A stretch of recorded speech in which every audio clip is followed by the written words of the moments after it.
Testing. Testing. Sir, are we testing? Yes, we are testing. But how can we test if we do not have test? Well, let me tell you about the test. It is with the test that we become the test. Do we have it? Volume? It is with the test that we become the test. All right. Sorry about that cringe-worthy Balenciaga test improv there. It is Friday, and we are doing the last stream of the week. Welcome. Congratulations to the Warriors that made it through all of the streams. We're going to be ending with a big foundation model paper today, specifically Pali X on scaling up a multilingual vision and language model. So we're going to be seeing a model that combines the modality of vision, which is basically images and video, and language, which is text. So this is a big group effort here, all of this Google research, and you got about I don't know what this is, 20 names here. And something I see here that's a little bit unusual. Usually when you have a lot of names, you'll have a lot of different symbols after each name, making sure that the people that did the most work get rewarded and so on. But it's interesting that here there is no such little asterisks and stuff. Every single one of these people, their name is just on there. They all did the work, and they all work at Google, and that's all you need to know. So kind of an interesting simplification of the attribution that you normally see. All right, so let's just get right to it. This paper is actually rather long, but I suspect that there's going to be a bunch of different sections where they don't really talk about anything, so we'll kind of skim through those sections. We present the training recipe and the results of scaling up Pali X, a multilingual vision and language model. So I think the multilingual obviously only applies to the language part of it. I don't think multilingual vision has any meaning. Maybe the same image has multiple captions in multiple languages, maybe something like that. Both in terms of the size and of the components, the breadth of its training task mixture. Okay, training task mixture. We're kind of setting up a multitask type situation here. So lots of different types of tasks, which introduces all kinds of complexities. Do you train on one task and then you do the other task? Do you kind of train on the different tasks interleaved?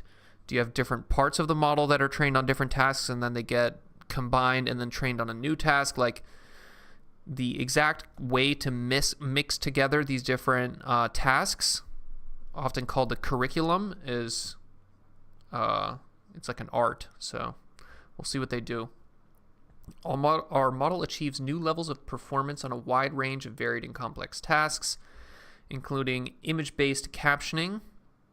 So I guess that should have been a no-brainer, given that it's a vision and language model. Of course, there's going to be some kind of captioning task. Question answering. This is probably all natural language, and then image-based document understanding. This is a little bit more interesting. I wonder if it's document understanding and then image-based. To me means OCR. OCR is optical character recognition, and it's the problem of given an image that has text in it, can you extract the text in it? And there's already a bunch of techniques to do that. OCR is kind of a solved problem. But the way that it works is still kind of complicated, right? It's basically you run object detection on an image, you pick out all the individual letters, you classify each of the letters, then based on the distance and kind of the way that they line up, then you actually convert it into actual text. But as we get better and better vision language models, maybe OCR technology there's a step function there at some point when someone changes the way that we do it. But the techniques that we have right now work quite well. Few shot in context learning, as well as object detection. Few shot. Zero shot refers to whenever you train a neural network and then you apply it and try to get it to solve a new thing without any additional fine-tuning. That's called zero shot. Few shot means you give it a couple examples, and here they're talking about in-context few shot, which means that they're not actually pushing any gradients into the neural net. What they're doing is they're just adding these examples as part of the context, or the prompt, as it's normally called for language models, and it can learn from that. And this is something that we've been doing as well. On Wednesday, we had a programming stream, and we were basically using a large language model to do things like formatting names, and the way that we did that was with few-shot in-context learning. Object detection, of course, we're probably going to see a COCO benchmark on there. Video question answering, video captioning, video kind of interesting here, right? We'll see how they deal with the modality of video. Video is usually treated as just a sequence of images. That's unfortunately kind of where the state of the art is in terms of techniques, but I think video still has a long way to go. Pali X advances the state of the art on most vision and language benchmarks, considered 25 plus. I have a strong feeling 90% of this paper will be about how bigger is better. Billionaire points to huge yacht. Everybody claps. Isn't there like super yachts now? There's like basically these yachts that are just like, they're basically like cruise liners, but they're just for one person. They have like multiple helipads and stuff like that. I feel like the yacht game is a little bit next level. Pali X advances the state of the art on most vision language benchmarks. 25 plus of them. Okay, so they found 25 plus obscure vision language benchmarks that they can claim state of the art on. Finally, we observe emerging capabilities. Everybody's favorite stuff. This is my favorite part of big foundation model papers, is reading about emerging capabilities, such as complex counting. Okay, that's kind of a cool one. And then multilingual object detection. Also kind of a cool one. I guess you probably just have object detection and then it can infer the category in different languages. Tasks that are not explicitly in the training mix. Cool. Take a big sip of this yerba mate here.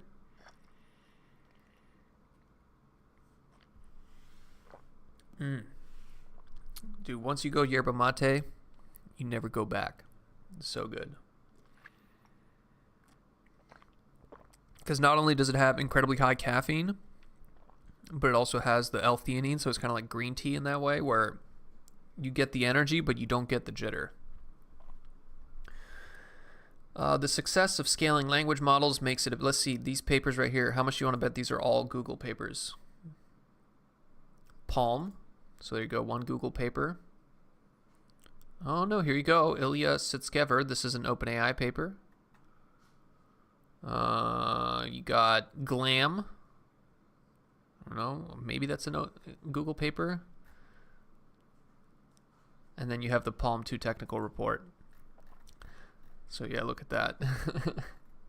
Generally, people are biased against their own citations, or at least citations from research groups that are part of their institution. Hi guys. Oh no, we're at the end. No, I was just jumping through. We're just starting here. Makes it appealing to similarly scale vision language models and investigate the improvements, capabilities, and emergent properties. Emergent properties. Inspired by the work in 5, we present Pali X, a multilingual vision and language model with reusable scaled-up components. Okay, so as soon as you see this components, that to me is telling me that there's going to be a separate language and there's going to be a separate vision part. So this is likely there's going to be two big pieces here. There's going to be the vision encoder and then the language encoder, which I guess is exactly what they tell us here. So they have a pre-trained large capacity visual encoder, so some huge vision transformer probably, and then a pre-trained language only encoder-decoder, probably the same. It might even literally be Palm 2, right? Because the Palm 2, which is the model behind bard.google.com, is already pre-trained on such a huge amount of language that I doubt they'd want to just waste that money again. So they probably just used Palm 2. Further trained at scale on a vision language data mixture. Okay, so kind of sounds like what they're going to do is they're going to take the biggest vision transformer that they have inside their Google storage, whatever, somewhere in their computers. They have a huge vision encoder. They also have a huge language encoder. They're probably just going to combine them, put some little head on top, and then just train it on these vision language tasks like vision question answering and document understanding and stuff like that, using a combination of self-supervision and full supervision signals. Okay, so this is going to be the way that they push gradients into the model. So full supervision is also called supervised learning, and when you're doing supervised learning, you know what the answer is and what the corresponding input is. So a simple problem is, or a simple way to think about it is like classification, right? You have cat and dog, and for every image of a cat, you know exactly whether it's a cat or a dog, and you can say, here, you give the image to the network goes through, it finally gives you that little probability, here's the probability of cat, and then you know, well, actually it is cat, and then you use that to push the gradient down. Self-supervision is a different type of learning task. This is where you don't need to have these explicit labels. So next token prediction is a form of self-supervision. Masked tasks where you have maybe the image and you're trying to get a specific part of the image that's zeroed out. That's another type of self-supervision. So they're going to be using a combination of those different types of learning methods. One clear pattern that emerges from the combination of results from Pali 5 and the work we present is the scaling both V and L components together brings increases in performance across a wide variety of tasks. Yeah, and this is a story that I think we saw with CLIP, right? CLIP is another big language image model, and there was a lot of talk about how it turned out that language helps vision tasks and vision tasks help language. So it's not just about the utility that you get from combining vision and language models together. It's also that there's just more signal to learn from, right? The more modalities that you have, the more kind of signal and understanding of the real world you can get, and ultimately the more intelligence. So multimodal learning is definitely the way to get better and better foundation models. We show this by comparing against the same benchmarks used for Pali and also against new benchmarks for which the new capabilities of Pali X are evaluated. Okay, so they are also going to introduce a couple different benchmarks here.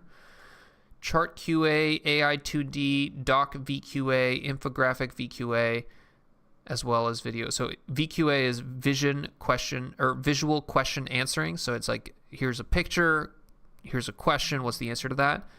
I guess Doc VQA is probably what they're referring to here with the document understanding, the image. AI 2D, I don't know what that is. And then Chart QA, probably some question answering based on a picture of a chart, which is actually very complicated, right? Because that means that the OCR has to be built in. I wonder how they formulate the Chart QA. I'll do it afterwards. No, it's there now. I'll do it afterwards. I'm getting I have to go kill a bug, but I don't want to kill the bug because I got machine learning to be reading. It's bigger than I thought. Just leave it. Just tell me where it is and I'll go kill it later. We observed that scaling leads to large improvements over the result of the Pali model and also over specialized large-scale models that are trained specifically to solve certain tasks. Yeah, this is the story that we see again and again, where basically these super huge models trained on some very generic self-supervised task are able to beat models that are trained specifically for tasks. Often with the help of an often much larger text-only LLM. In particular, we find that increasing both the effective capacity of the vision component, this effective capacity is just another way of saying the size of the vision model, and the language component as well, is beneficial. The Pali X model provides more balanced parameter allocation than any other prior work. I don't know what balanced parameter allocation necessarily means. I guess maybe they look at the actual weights inside the language and the vision models, and they see that they're not super sparse. Maybe they're more dense, something like that. Aside from confirming the impact of scale, the original contribution of Pali X consists in leveraging the mixture of objectives proposed in 7 for vision language modeling. So yesterday we were reading about mixture of experts, which is basically having a bunch of different subnetworks inside your network. Mixture of objectives, in this case, is now you have a bunch of different tasks that you're trying to solve. Showing that it results in a model that improves both state-of-the-art and the Pareto frontier for fine-tuning and few-shot configurations. So Pareto is a guy. This is a man, and he has a variety of different things named after him. So most people know Pareto for the 80-20 principle. Pareto 80-20, right? Let's see if we can get the exact formulation. The 80-20 rule, statistical rule that states 80% of the outcomes come from 20% of the causes, but he also has game optimality. Yeah, that's another one that's very common. So a game is Pareto optimal if there is no other outcome that makes every player at least as well off and at least one player strictly better off. So it's basically, you can calculate the Pareto optimal for like simple games. You might even be, I don't know if you can do it for chess, but I know you can definitely do it for something like tic-tac-toe. But I think this guy, Pareto, is where that comes from. And let's see exactly if there's a definition for Pareto frontier. A Pareto frontier is a set of solutions that represents the best trade-off between all the objective functions. Okay, so it's kind of like Pareto optimal, but in the space of objective functions instead of a game. All right. Opens up VS Code debugger. What's going on? We also observe emergent properties based on Pali X's results compared to previous models with similar architecture but smaller sizes. Similar architecture but smaller sizes. So hopefully they do a little bit of a power law kind of analysis, and they look at the different sizes and kind of give us a prediction about how this technique would scale if we had more and more and more data and parameters. We report drastically improved performance on the counting ability. Counting is everybody's favorite emergent ability. We've seen it in a variety of different papers, to be honest, but we'll see the way that they talk about it here. Count all instances in the complex variety. Count instances based on a natural language description. This is hardcore.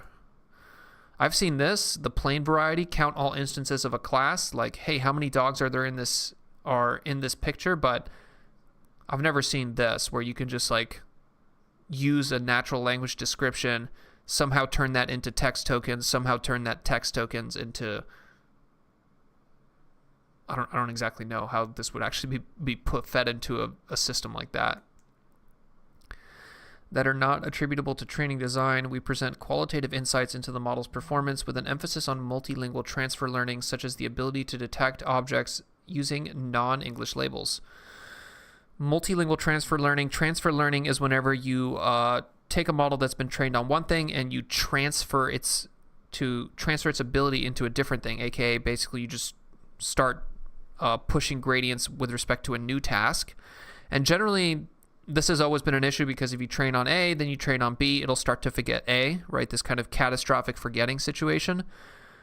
But they probably are a little bit more clever about the way that they do this transfer learning. The ability to switch between the language of text to represent the image and the language of the generated image captioning. Maybe this is where they bring in this whole self-supervision. I could see a situation where you take a giant data set that has image and captions, and then you basically translate the captions and then use that. So it's a way to get a bunch of extra data basically for free. Okay, technical contributions. So generally at the end of the introduction, you want to have this kind of bulleted list of all the different things you're going to be talking about in the paper. So this is what they're going to be doing. This is the novel contributions of this paper. They scale a vision language model to achieve outstanding performance. We observe that scaling both the vision and language components is advantageous. Performance remains unsaturated, so they're probably going to show you that they could have made it even more powerful if they had more training budget and bigger capacity. Training such a model that combines prefix completion and masked token completion. So this is a little self-supervised task where basically you get a sequence of tokens and one of them is hidden or zeroed out, and then the task of the model is to figure out what that missing token was, what that masked token was. The Pareto frontier for fine-tuning versus few-shot performance at this scale.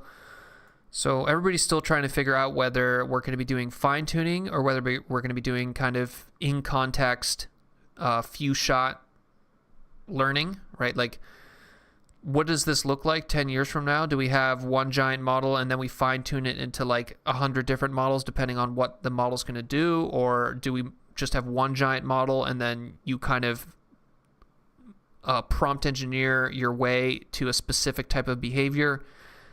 This is still not really known. I think based on the papers we've read, I would put my money on LoRa fine-tuning as kind of the way that things are done, but I could see the foundation models getting so good that just few-shot in-context learning becomes the best way to have some task-specific behavior.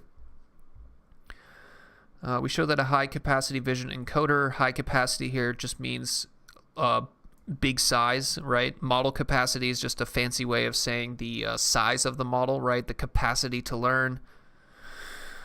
And 22B, so that's a big model right there. That's a 22 billion parameter vision transformer. That is monstrous. Can be effectively co-trained for image classification and OCR label classification, optical character recognition, so this is basically recognizing text in an image, to achieve significant improvements on vision and language tasks for which the understanding of text within image is crucial. Okay, so this is probably where they're going to talk about the graph understanding, right? Or graph QA, they were calling it, which is probably answering questions given a plot. Pali X improves state-of-the-art results via fine-tuning on 15-plus benchmarks, and we show that it is first of its kind to simultaneously adapt via fine-tuning to a diverse set of benchmarks without significant performance degradation.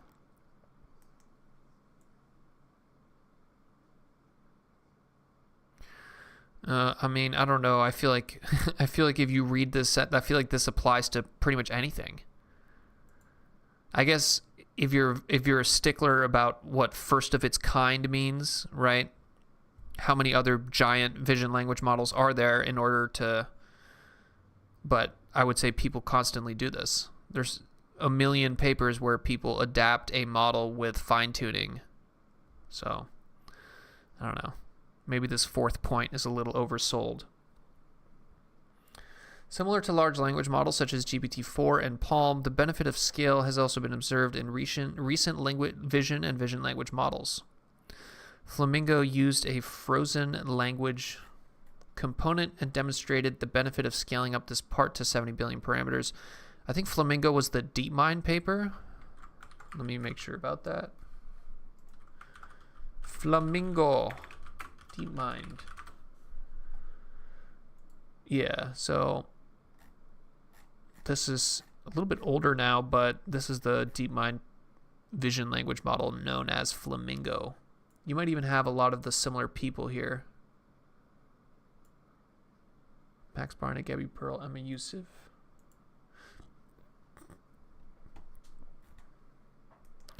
Flamingo used a frozen language component. So in Flamingo, I guess they probably trained the language part separately and then they froze it. When they freeze it, that means that they're not changing the weights.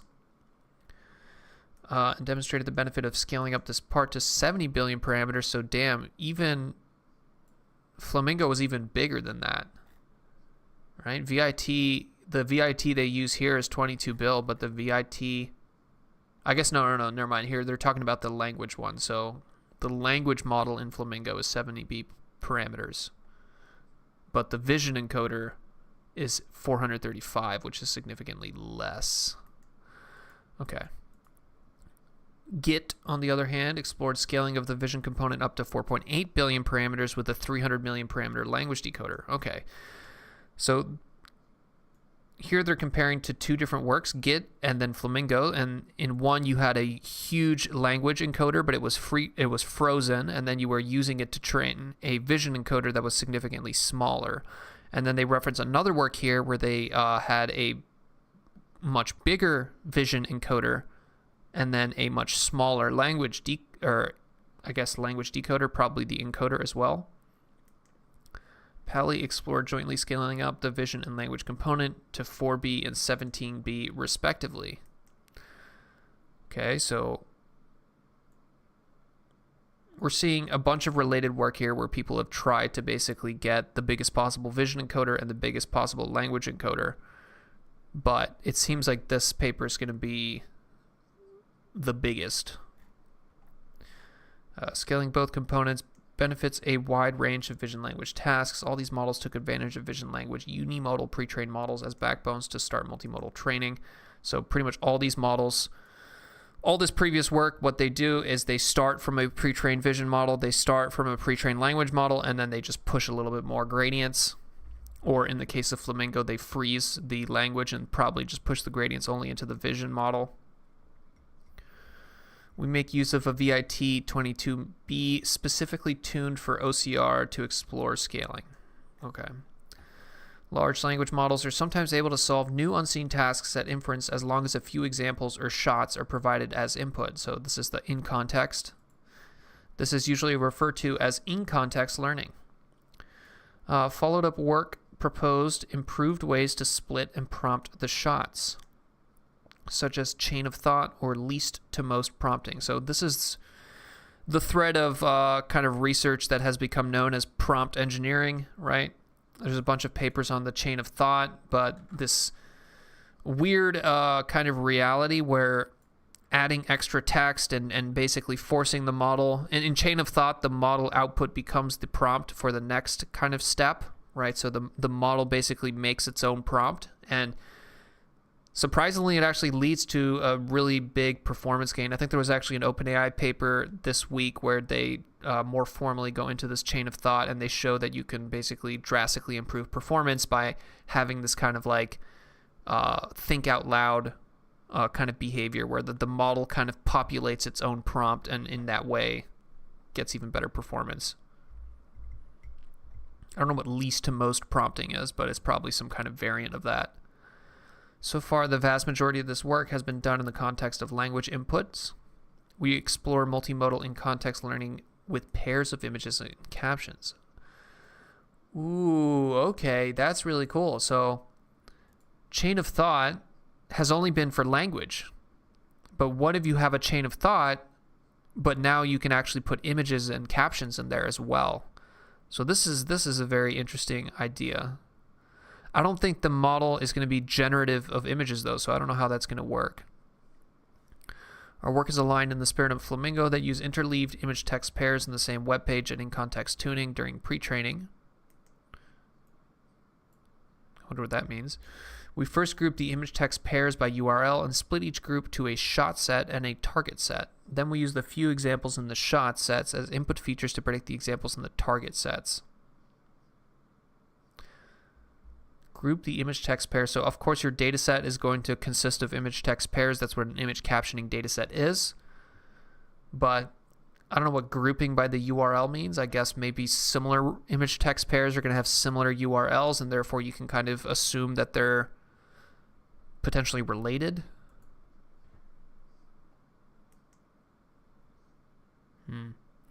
Besides solving vision language tasks in multiple domains, recent VLMs also attempted solving these tasks at once instead of fine-tuning on each individual benchmark. Unified I/O performed multitask fine-tuning and reported solid results. Spotlight reported that inside the UI domain, multitask can achieve a performance close to task-specific fine-tuning. We show that Pali X can be simultaneously fine-tuned with a diverse set of benchmarks in multiple domains without performance degradation. So this is the catastrophic forgetting problem that I was referring to, right? Where generally when you fine-tune for a specific benchmark, the performance on other benchmarks goes down. So here they're kind of telling us that they found some solution to that, or that when they fine-tune on some weird specific task, it doesn't actually show performance degradation on a different unrelated task where it used to be potentially good. Model architecture, what is this? A foundation paper where they actually tell you what the model architecture is? Google making open source models again? Is that what's going on here? How much do you want to bet this? Yeah, okay.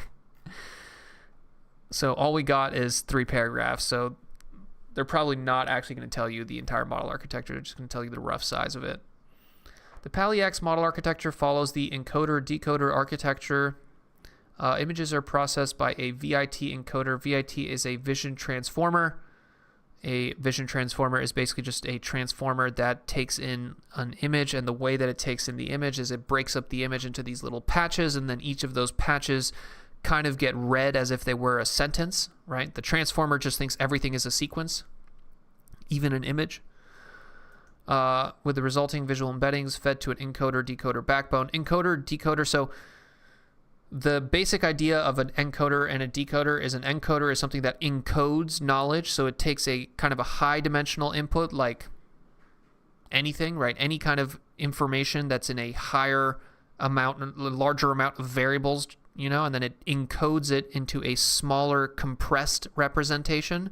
And then a decoder will basically turn that back into a large thing. Usually the decoder is what's actually generating the text in a large language model, and the encoder is what encodes the kind of information that the decoder needs to take it out. So transformer, neural net.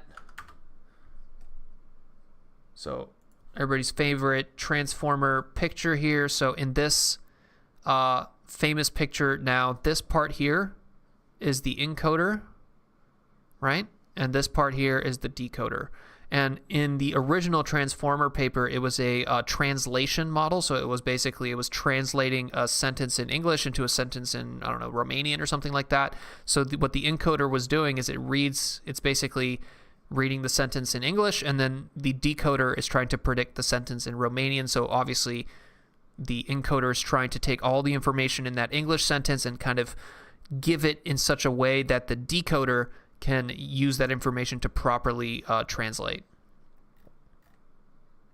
So that's what the encoder-decoder means, and specifically within a LLM, but that concept in general of encoding and decoding can be applied to a huge variety of different modalities and problem statements and architectures and so on. Okay, more details are provided in Appendix A, and I actually pulled this up, guys. So I scrolled through the appendices, and I found this, which is actually nice. It's a little model architecture kind of diagram. So each image is processed independently. This is the big vision transformer here. Obviously, you get your images. Each of them get fed in. The vision transformer takes a 2D image and then turns it into a sequence. So you see here how this target image, this yellow, has been turned into a sequence of little yellow squares. And I guess there's multiple images, so all of those images get fed in, and then they just get concatenated. So you have this sequence of images, one after the other. The vision is separate from the text. So even though it's a vision language model, you're going to use a different encoder for the vision than you are for the text. The text encoder is going to be doing a similar thing. You have basically the captions, I assume, for each of these 3 images. And for each of those, it's a sentence. First of all, you need to tokenize it, and then you need to feed those tokens into some kind of embedding that turns it into the same thing as the vision, right? A sequence of little tokens that represent the kind of knowledge in this text. And then I guess they just concatenate that into one big giant sequence and then feed that into the Pali encoder, which then, of course, turns it into a more compressed representation, right? It looks like it's the same size because it probably is the same size, but it's more compressed kind of in the semantic space, right? Like the information here as it's presented is a little bit less compressed, and then the information here should be more compressed, more semantic, more high level, right? Juicier. It allows the decoder to get a little bit more information. If you were just to feed this here into the decoder, it wouldn't know what the fuck to do with it, but this information the decoder can actually use. And here you have the cross attention. The cross attention refers to this part here. So self-attention, right? You have an attention block. An attention block consumes queries, keys, and values. You see these three different little arrows coming into this attention block here. That's called self-attention. Cross-attention is this part here where you see how the three arrows, not all three of the arrows are coming from the previous, from the layers below. Two of them are coming from the encoder, and then one of them is coming from the decoder. I think the queries is the one that comes from below, and then the keys and the values comes from the encoder. So that's what cross-attention is. Yeah, this diagram is good. You know, it's not amazing, but at least it doesn't like obscure things, you know.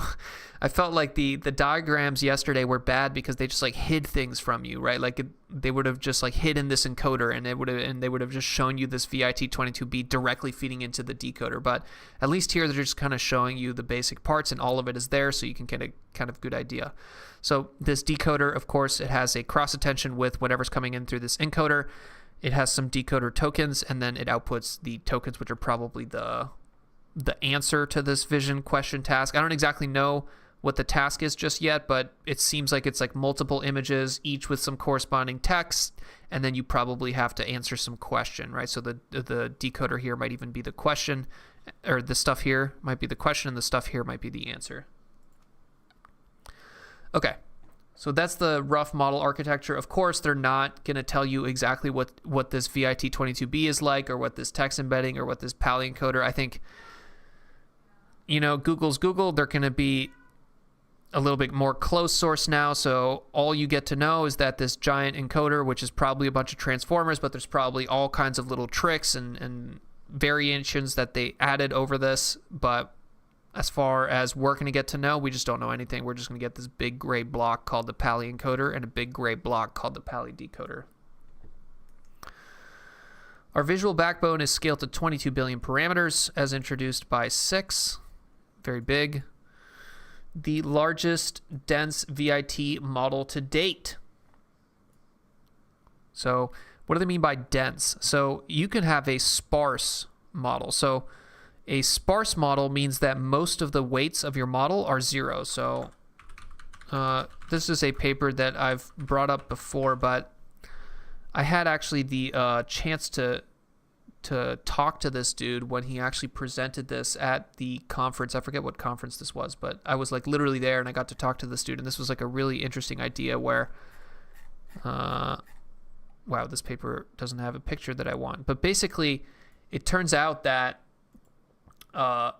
you can take a huge model, and it turns out that a much smaller model inside of it actually performs just as good, right? So think about it this way.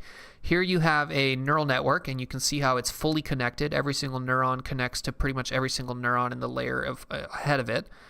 But when people refer to a sparse model, what they're referring to is a model where a lot of those connections have been removed, right? And then why does that result? What does that mean? Why is that sparse? It's because if you looked at the actual weight matrices, and the weight matrices are what these little arrows are. The value of each of those arrows is going to be what's inside that weight matrix. If you look at the weight matrix for this, it's none of these are zeros, right? There might be a lot of 0.00001s, but there are values for each of these. In a sparse model, a lot of these are zeros, right? And the reason that people want to do this is because once you make a model sparse, there's all kinds of tricks that you can use to multiply sparse matrices and quantize sparse matrices so that they fit and are much faster in terms of memory and space complexity when you're actually doing computations with them. So the process of going from a dense model into a sparse model is called pruning, because you're kind of pruning, aka like cutting the little weights that don't matter. But back to the actual paper, what they're referring to here is that they have 22 billion parameters inside this vision transformer, but they're actually using the 22 billion parameters. So it's not like a 22 billion parameter model where 90% of the weights are zeroed out in order for it to be very sparse. Okay. To equip the model with a variety of complex vision language tasks, we specifically focus on its OCR capabilities. To that end, we incorporate an OCR-based pre-training as follows. OCR, optical character recognition. So what dataset do they use for this? They use the WebLI dataset. So what is WebLI? Let's see if we can get an example of WebLI. The WebLI dataset was introduced in 2022, so a very recent dataset designed to support Google's, built from the public web. Okay, this is a little sketchy. I'm not getting any specifications. I don't even know how big this is, so it's a little sketch.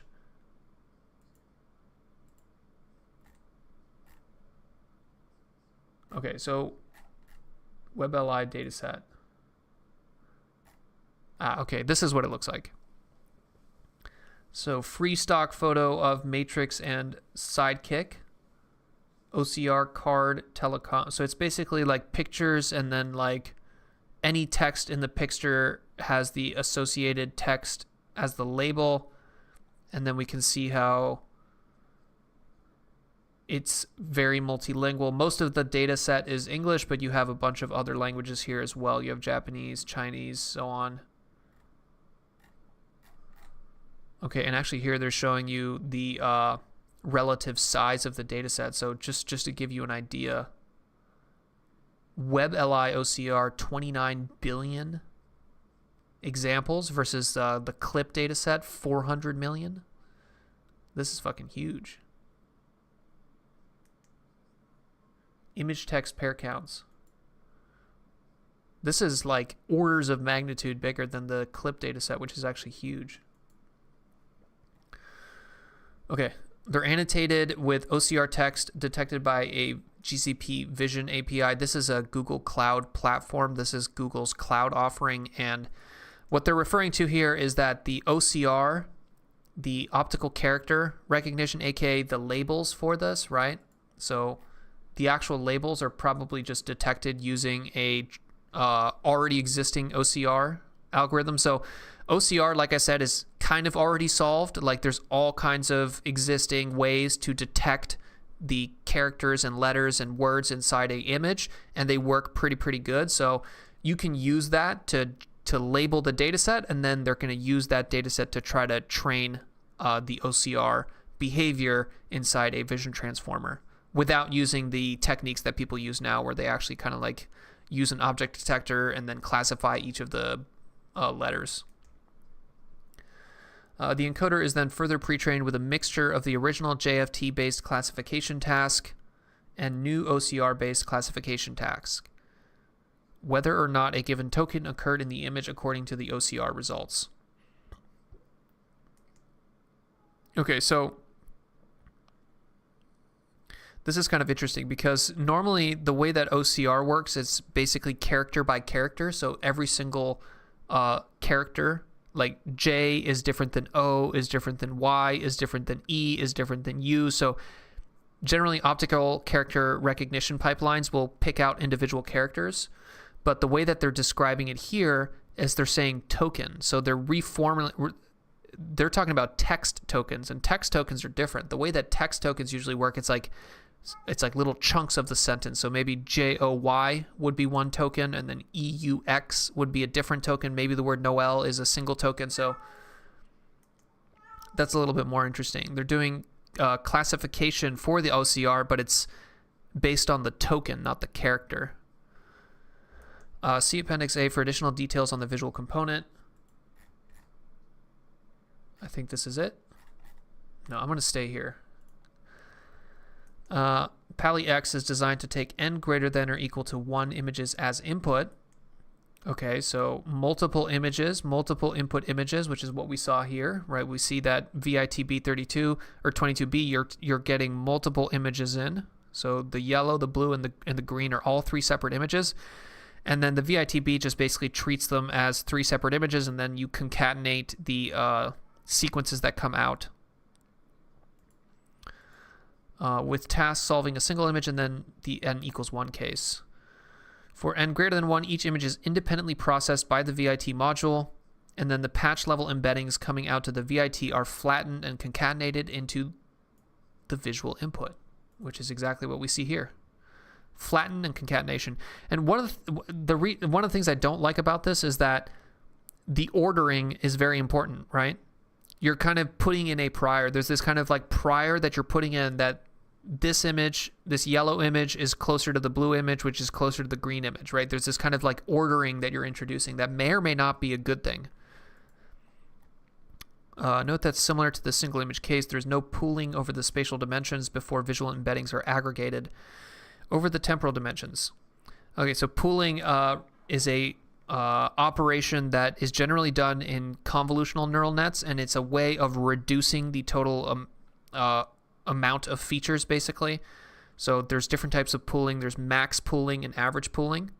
In average pooling, you take a bunch of things and then you basically average them, and you're like, okay, I have 10 things, but I don't want to deal with all these 10 things. Let me just average them and turn them into one thing, right?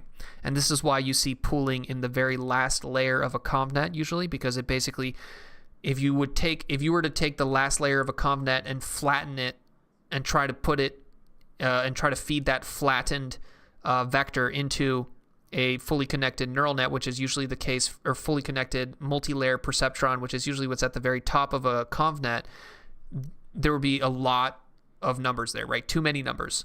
So usually you're doing pooling to reduce the total amount of numbers that you're then going to have to feed up to the layer ahead of that.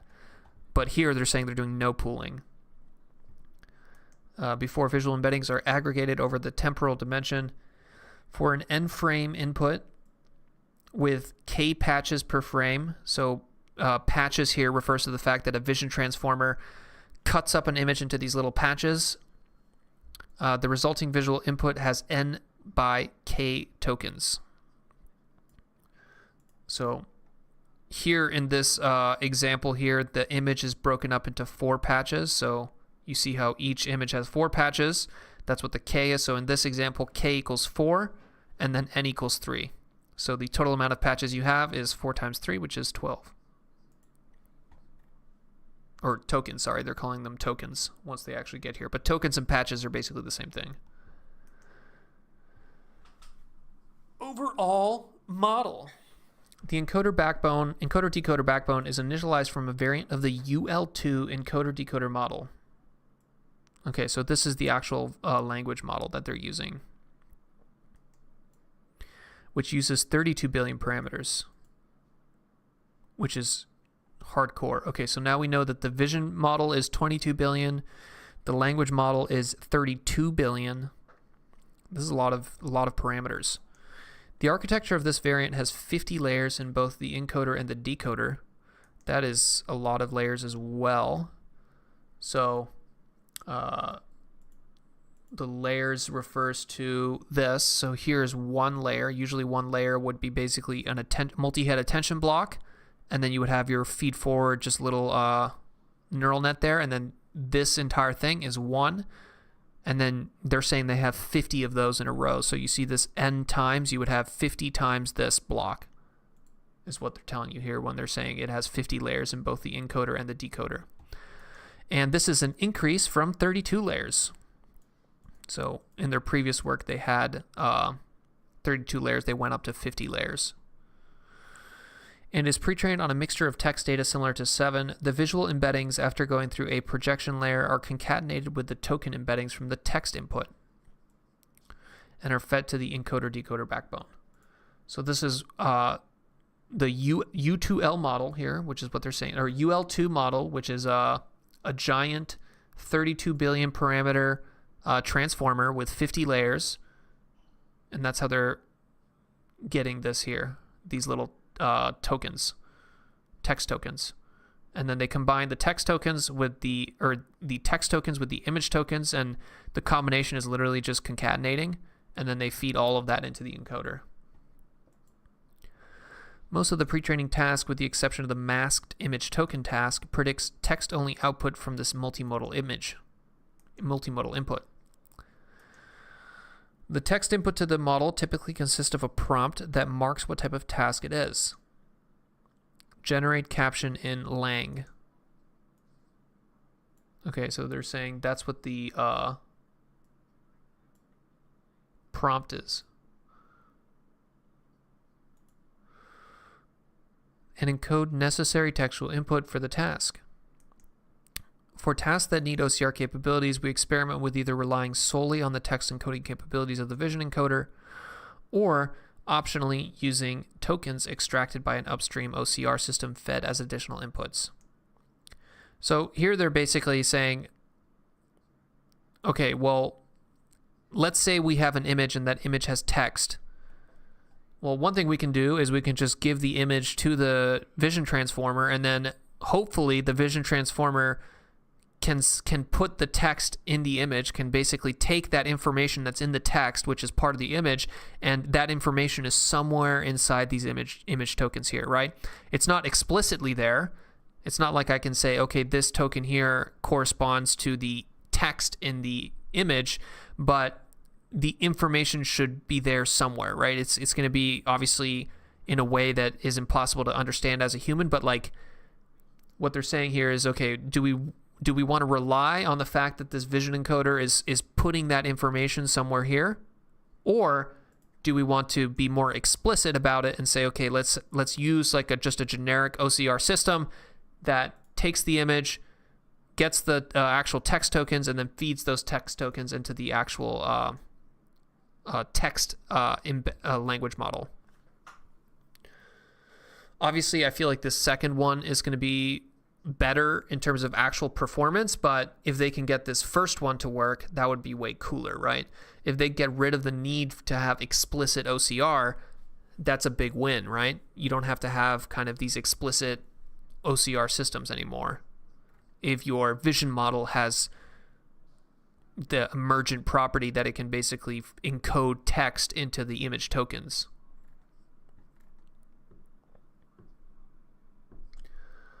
Is the UL2 not the Pali encoder and the Pali decoder?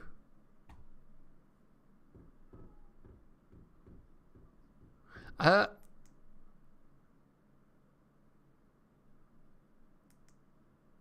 me see. So the way that they make this, so the visual embeddings are concatenated with the token embeddings of the text input and then fed into the encoder-decoder backbone. The encoder-decoder backbone. Okay, I think you're right. I think you're right, Nisio. I think encoder-decoder backbone is UL2. But they don't tell us what the text encoder is. So this and this is what's 32 billion parameters.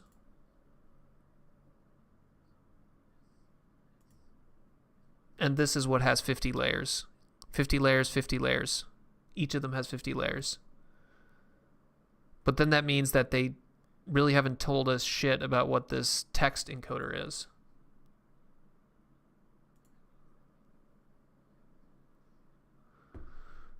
Dude, what would I do without you, Nisio? Dude, you correct me every time, and I really appreciate it. In the few-shot setting, for a given target example, the model receives a number of labeled examples that we refer to as shots and exemplars. It's just text embeddings, not a text encoder. Yeah, anything that creates embeddings, I call it an encoder, but I realize that encoder has a more formal definition. Yeah. Encoder, when you're referring to the encoder part of an encoder-decoder system, but like, to me, like anything that takes one thing and turns it into another thing, I think of that as an encoder, even though in this case, you're going from these text tokens into these text embeddings, right? I kind of use the words token, embedding interchangeably, even though they're not, right? Like tokens generally refers to like a specific mapping between like this chunk of a word and then like a integer or a digit. So right, it's like literally like a code book, like this word corresponds to this. And then embeddings usually refers to like an actual vector that's embedded in some kind of high dimensional space. But at the end of the day, I feel like they're more similar than they are different, right? It's just representations of data in some space. I don't know. No, you're correct, Nisio. I just say stupid things all the time. My brain doesn't store things exactly. It stores things in kind of like this weird analogous space that if you think about it too deeply, it doesn't end up being correct. All right, I'm digressing here. The hypothesis is that the information contained in these exemplars provides the model with useful context to generate predictions for the target example. Formally, the input with n shots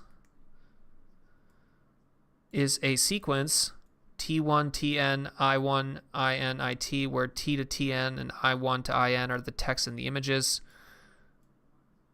So this is what we're seeing here. There's text 1 and 2 and image 1 and 2, and then the target image and the target prompt. So I think the IT refers to the target image.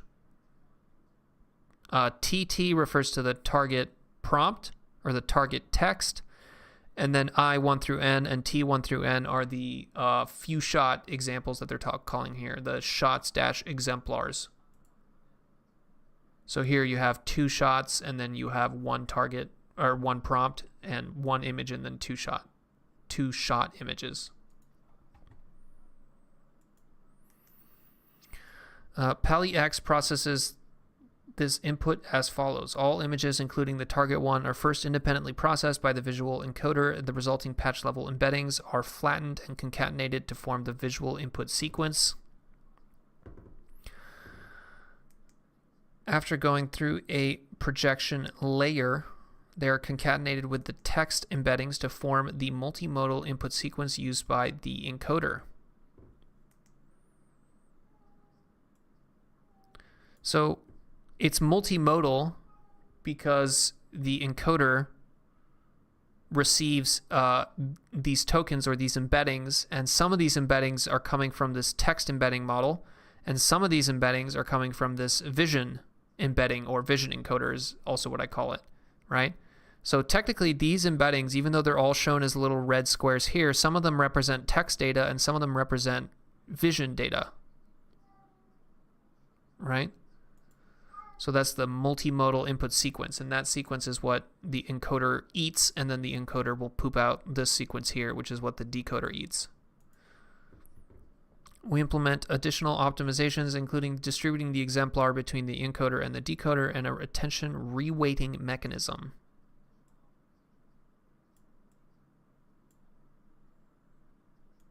So I think this is the part down here, reweighted attention with few shots. Increasing the number of shots turned out to be a challenging, potentially due to cross-attention to target example input tokens being diluted by the large number of shots. Cross-attention to target example getting diluted by the large number of shots. So I guess what they're referring to here is that if you have too many shots, right? Like here you just have green and blue, but imagine if you had like 4 more of these, right? Then the relative like this yellow stuff would then just, here it's 1/3 of the total sequence, but at some point it becomes 1/4, 1/5, 1/7. So at some point it becomes diluted, right? If you have too many of these shots, right, then the actual target image and the actual target prompt, like the relative amount of the sequence that they make up becomes smaller and smaller. So I think that's what they mean here by the diluted. To address this, we introduce our attention reweighting mechanism. We explicitly boost the weights for the cross-attention between the decoder tokens and the encoder tokens from the target example. Okay, so here, right, we're saying that if you have too many of these shots, the amount of kind of signal that, or the percentage of the total sequence length that comes from the target image and the target prompt is actually small. So the way that they're going to do that is they're going to basically multiply it by a number, all right? that number is going to be a weight. And this is different from the weight inside an actual neural net. This is basically just a scalar that scales up the signal, basically makes the numbers that are coming here bigger so that they end up having a bigger effect in this encoder. This attention reweighting technique is especially helpful when we provide the model with many shots, and the actual number that they end up multiplying with is just based on the total number of shots. So this makes a ton of sense to me.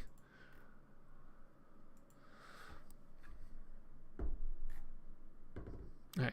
The main pre-training data for our model is based on WebLI, consisting of roughly 1 billion images with alternate texts. I think this is the captioned images, and OCR annotations. And the OCR annotations are the result of a GCP Vision API, which actually probably uses deep learning. So you're using a deep learning model to create the labels for a deep learning model, covering over 100 languages. In addition to the WebLI pairs, we introduce episodic WebLI data. What is episodic WebLI data? Each episode corresponds to a set of such pairs.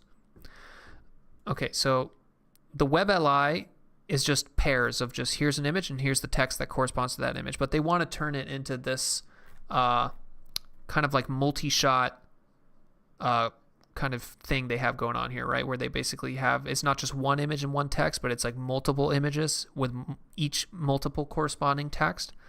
So they're going to call this episodic. Episode is terminology from reinforcement learning, where an episode in the context of reinforcement learning is basically one kind of, you start the Atari game, you play, get some reward, the episode ends, and then from the beginning of when you started the game to the end, that's one episode.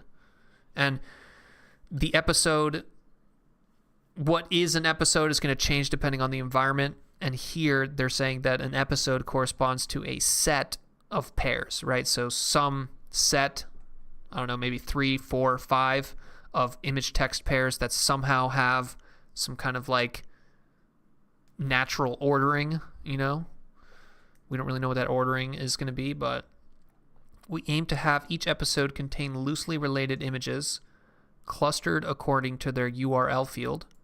So they probably take the URL for each of the images, project it into some kind of text embedding space, and then do some clustering there. So just look at the neighbors in that text embedding space, and hopefully those should be similar, so as to encourage attention among examples in an episode. Encourage attention among examples in an episode. So they're doing this attention here, and this encoder is going to have multiple self-attention, right? So here you have cross-attention, but inside this Pali encoder, there's a bunch of self-attention happening. And in that self-attention, you want some of the embeddings that correspond to the target image and some of the embeddings here that correspond to the target prompt.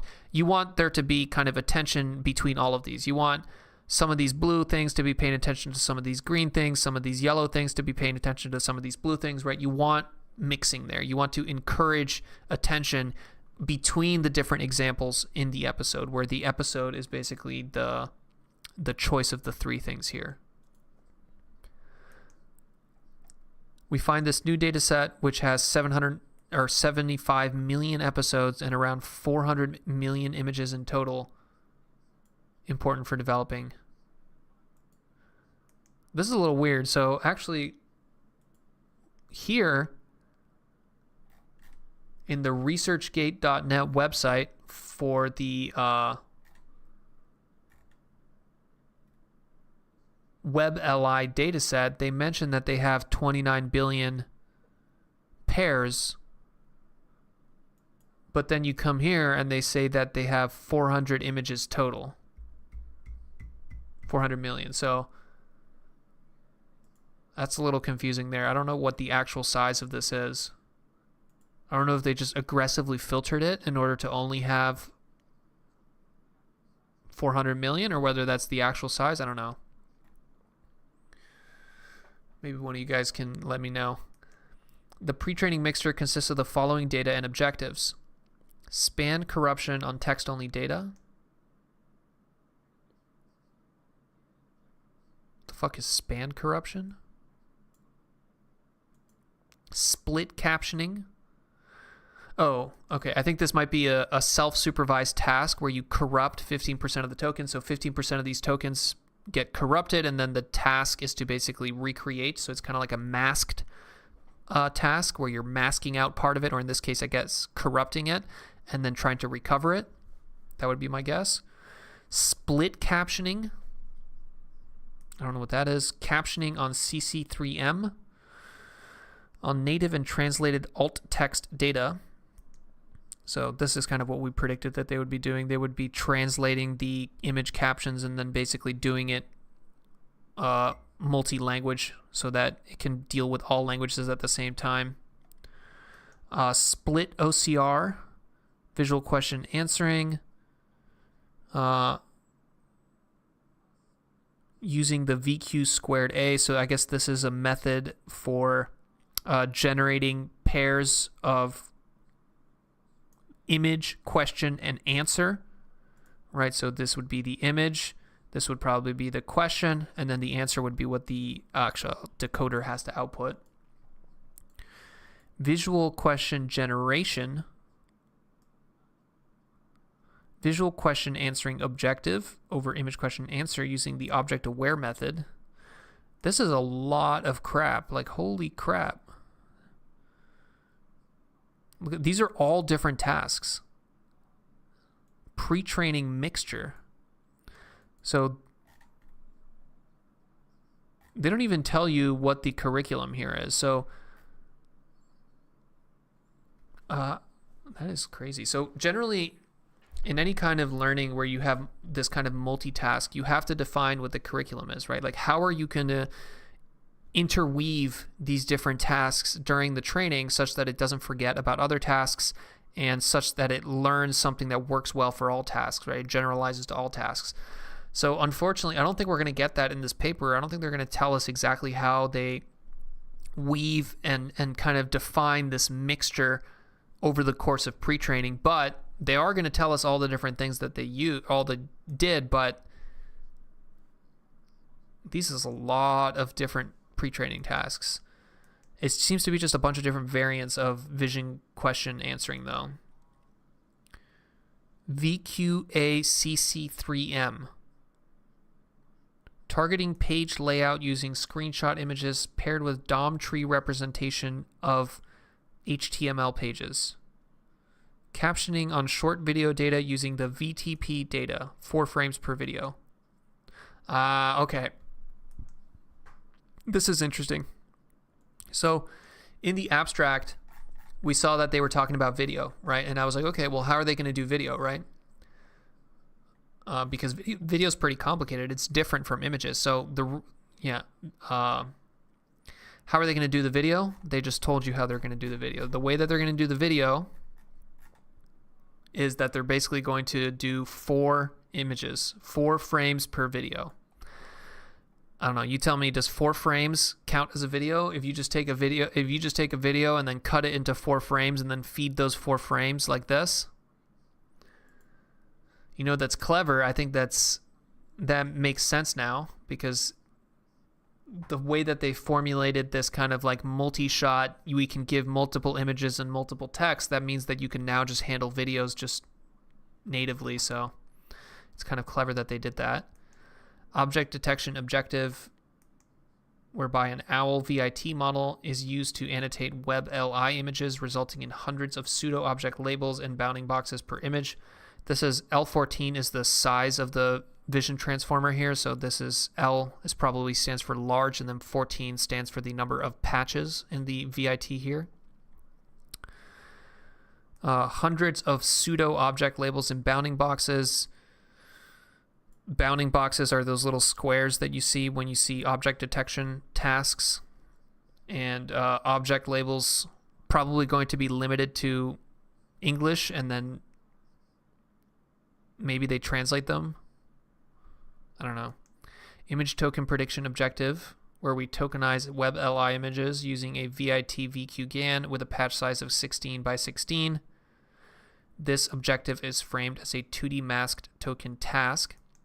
So this is the mask task that is used for self-supervised vision pre-training a lot, right? Where basically you convert an image into a sequence of tokens. So you see here, this image is converted into here 4 tokens, but here they're using a VIT with a 16 by 16 token. So there's going to be 256 total. So there's going to be 256 of these yellow tokens. And then those tokens are masked, right? So fill in the missing grid pieces. So some of them are going to be zeroed out, and then you're going to be asking the decoder to say, okay, well, what are the missing pieces of this image, right? The missing tokens in this image sequence. Note that the image token prediction objective is added mainly as a condition to check whether it is adversarially impacts the performance on language output tasks. Our ablation experiments show that it does not. So this is interesting, right? So what they're saying here is that most of these tasks are vision question answering, right? So the output here, these output tokens are text tokens, right? So normally what the output of this whole pipeline is a series of tokens that represent text, and then you can turn them into text because it's a vision question answering, right? You're answering the question with a sentence or something like that. But in this image token prediction, right, this masked token prediction where you're trying to reconstruct the image, the output is going to be image tokens, right? So is that going to work? Are you going to be able to train it in a way that it can output image tokens and text tokens? And they're saying, okay, well, we wanted to see if that was the case. We wanted to see if, even though most of these tasks it outputs text tokens, whether if we also trained it on something where it needed to output image tokens, whether that would basically completely fuck with the text tasks, right? So would outputting image tokens adversarially impact the performance on the language output task where you have to output text tokens? And this little throwaway sentence here at the very end is very impressive. They say that our ablation experiments show that it does not, which is very powerful. Our model is trained in 2 stages. In stage 1, the visual encoder, after mixed objective training, is kept frozen.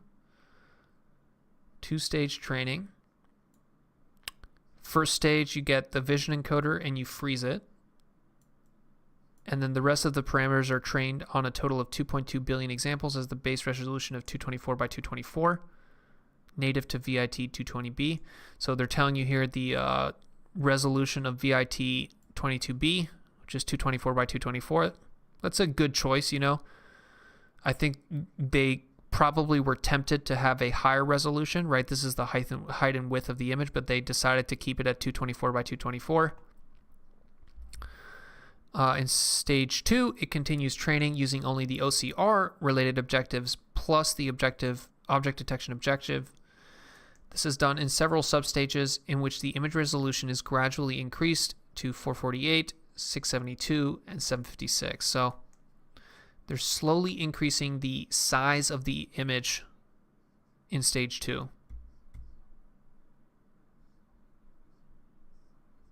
Object detection objective. I don't know if they also freeze it in stage 2. It's hard to understand exactly what they... So they freeze this. So stage 1, they freeze this, and then they push gradients through all of this. I don't know if they also freeze this. They might also freeze the text embedding. But in stage 2, they gradually increase the image resolution, which makes me think that this is not frozen anymore, but they don't say that, so maybe it is frozen. It would be nice if there was a single task that was good equivalent to the next token prediction for vision and language LMs. Having all those different pre-training tasks feels a bit unsatisfying. Yeah, it's not... You know, when you think about it, it's kind of what we do with humans too, right? Like, Think about it. If you're at school, the way curriculum works for human beings is generally you actually, like in a high school, you might have 9 different tasks that you're being trained, and you're trained basically one batch for each task. You take one class of math, one class of English, one class of biology, and that's your first day. And then the next day you go in and you get one class of English, one class of math, one class of biology. So you're basically feeding one batch from each task at a time, right? So is that a better curriculum than you have 1 week where everything is bio, and then you have another week where everything is math, and then you have another week where everything is English, right? We don't even know what the optimal curriculum is for multitask objective in human education, right? So I wish they would have gone deeper into like actually how they layer these different tasks over the course of training, because there's like literally like 16 different tasks here, or whatever this is, XII, 13 different tasks here. So I'd be curious whether they change the learning rates on some of them. Like in some of them, they freeze some of the parts, and other things they don't freeze some of the parts. In the amount of data augmentation, so like, are they doing any kind of data augmentation on the images, right? The left-right flipping, the corruption. Do they have any dropout? Do they do anything weird like that? Like, there's so many questions that I have that probably not going to get answers to, unfortunately.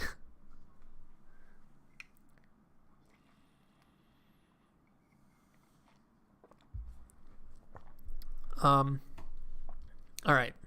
Image captioning and visual question answering experiment. So that's the end of the explanation of what they're doing, unfortunately. That's all they're going to tell us, and now they're just going to basically give us a bunch of scores on a bunch of different benchmarks. So let's see. This is probably the part of the paper where we're going to blast through this, but Pali X scales well in both its vision and language, particularly beneficial for more challenging scene text and document understanding. Our model outperforms state-of-the-art on diverse vision language tasks. Here are all the different benchmarks. So you have COCO, the Karpathy split specifically. So there's probably some specific split of the test, train, and validation that Karpathy used for the COCO dataset, and that's what they're referring to there.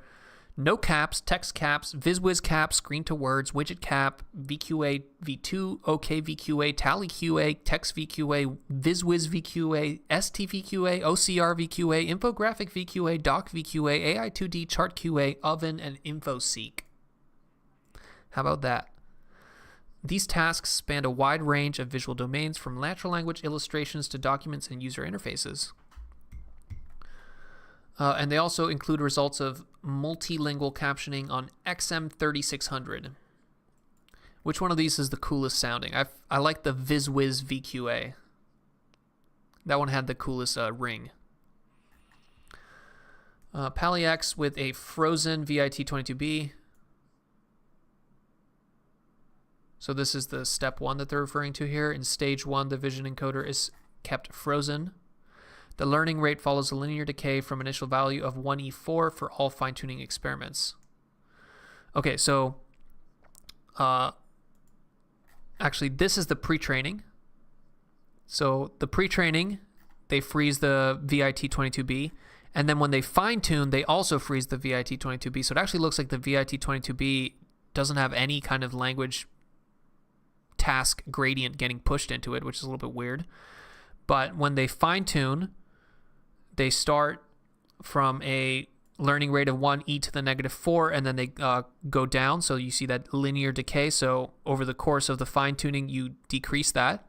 And here, I think the fine-tuning that they're doing is not with a LoRa. This is fine-tuning like a vanilla fine-tuning where you're actually pushing gradients into the model, probably at BrainFloat 16 data type.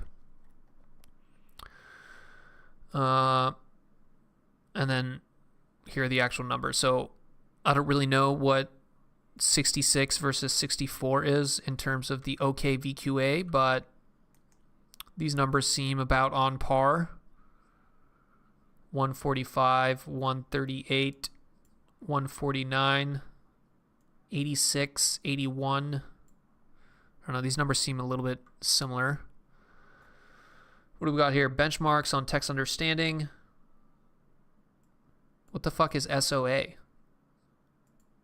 state of the art, but like, are they just like afraid to mention any model that like OpenAI has or something like that? Like, is that what they're trying to say? So one thing that you can do, I love this website, but Papers with Code. One of the best things about this website is that you can look up benchmarks. So we can look up this benchmark. Let's say, for example, VizWiz.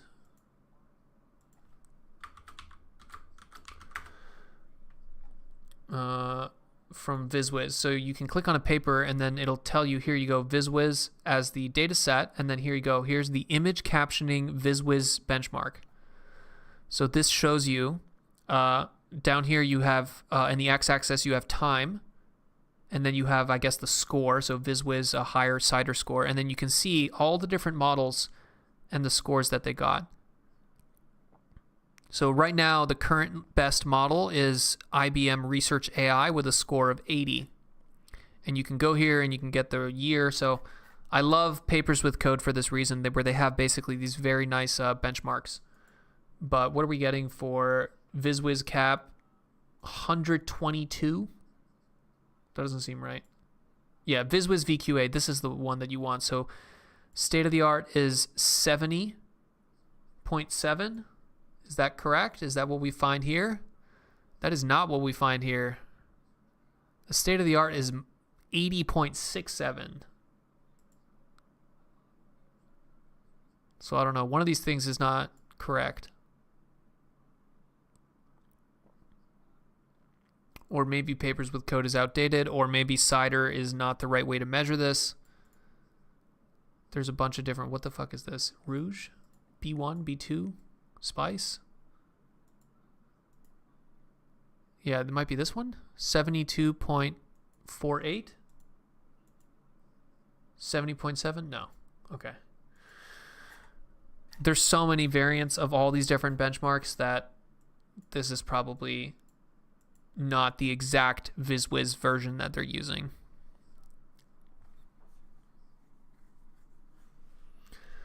We present benchmarks where external OCR are not used. The trend is that Pali X matches or improves on these benchmarks, particularly significant improvement on the Tally QA. It's good for simple question or simple counting. So basically, you get this emergent counting behavior, which is not the first time we've seen that, but it is always good to see. Text-heavy Vision+Language benchmarks, captioning, and VQA with or without additional OCR.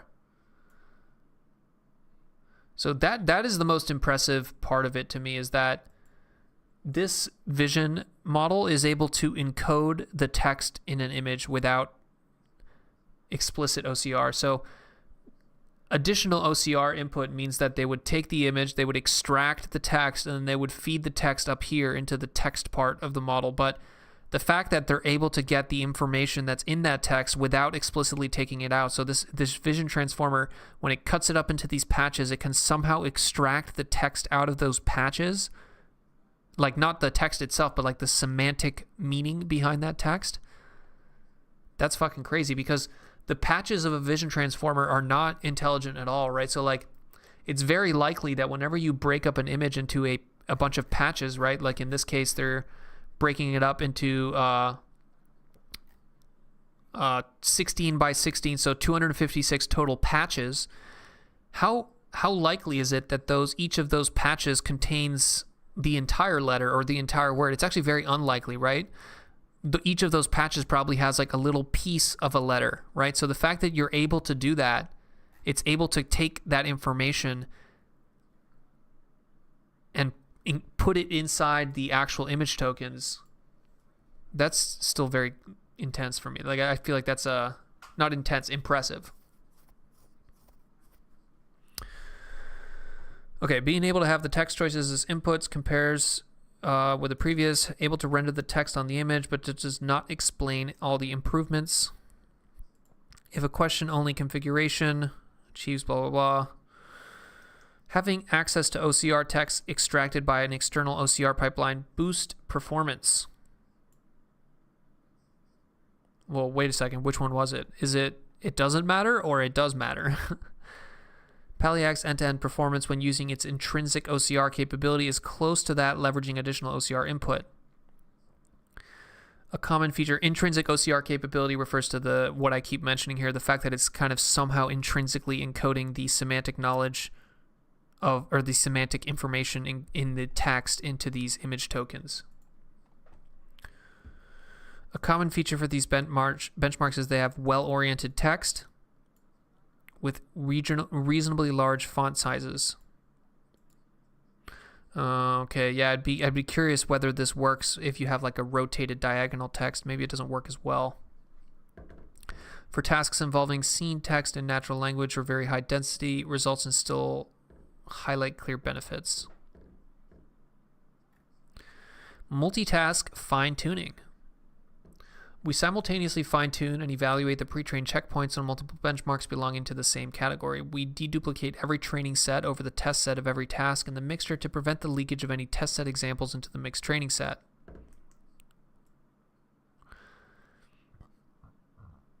And this is something that I think is becoming more and more of an issue, is that the golden rule of machine learning when you first get started is don't train on your test set. Right? So if you accidentally have examples in your test set, in your training set, you're going to think that you're getting great performance, but really it's just because your model's already seeing that. And this is a huge issue in language models, because a lot of times, right, they'll say, okay, well, this language model got this score on the SAT, but it's not getting that score on the SAT because it actually understands the questions. It got that score on the SAT because, unbeknownst to the researchers, that exact SAT question was inside some random Quora data set that they didn't know about, and like the person wrote the answer to the SAT thing. And these data sets are so huge that no one actually read through every single example, so they don't realize that that exact question is inside the training set. So that's the kind of like problem, but there's an even more nefarious problem where I think, for example, Falcon 40B, right? This made the news this week, where this model, Falcon 40B, trained from the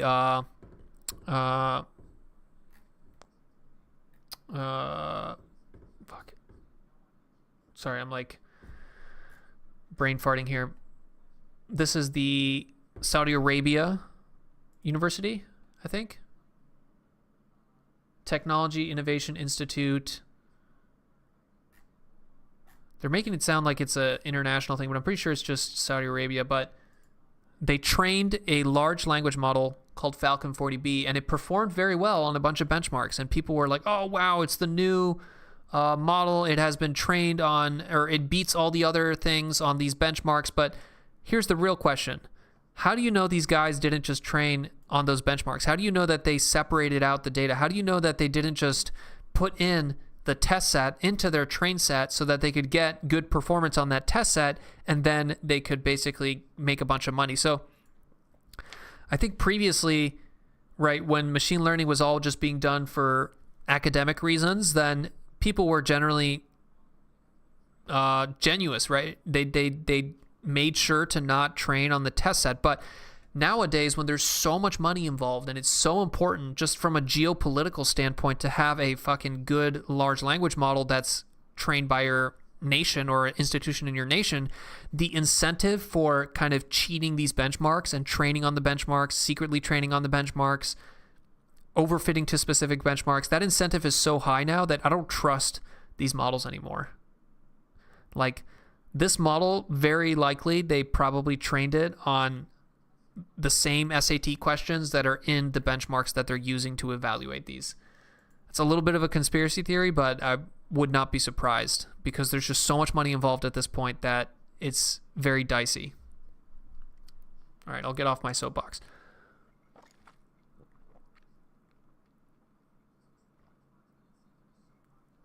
This is useful as it leads to a single fine-tuned model that performs all the tasks, rather than having to fine-tune each task separately. Very important. This is the whole promise of foundational models. The promise of foundational models is that you don't need a bunch of different task-specific models. You just have one model that's good at everything. Shows the multitask fine-tuning. The performance on Cocoa is slightly decreased. Having the words smallest train and dev test sets could be responsible for performance fluctuation. The average performance decreases, blah, blah, blah, shows similar results. We consider this a positive result that establishes on-par performance. In contrast with previous work that argued a gap between single task and multitask fine-tuning or demonstrated little gap over benchmarks. So multitask fine-tuning, are you fine-tuning multiple tasks or just fine-tuning for a specific task? So multitask fine-tuning is going to have the same kind of complexities as multitask pre-training, right? Where there's going to be an actually probably involved and complicated way that you make sure that you're pushing gradients, kind of alternating on all these different tasks, or maybe like changing the learning rates, freezing different things. There's the way that they do this pre-training, multitask pre-training. I wish they told us more because it's probably very interesting and complicated. And similarly, when they're doing multitask fine-tuning, there's probably also a bunch of tricks that they've discovered that they're not going to tell us, which is unfortunate.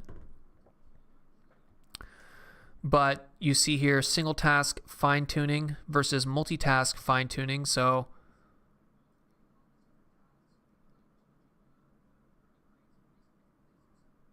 single task fine-tuning, multitask fine-tuning. So multitask fine-tuning, these captioning. So you see how all the ones that actually did better in the multitask are all these captioning models, or these captioning tasks. Versus Cocoa is just a object detection task. So it makes sense that multitask isn't going to be as good as single task. I think the more narrow the task, the less it's going to benefit from this multitask fine-tuning. We fine-tune the Pali X model on a mixture of few-shot tasks. The few-shot mixture contains episodic mixtures, Webley, and CC3M data.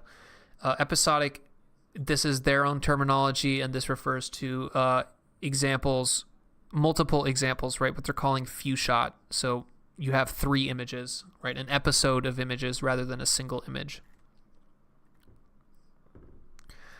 We only use up to 4 shots. For fine-tuning, we use up to 8 encoder shots and do not use decoder shots. What do they mean by encoder and decoder shots?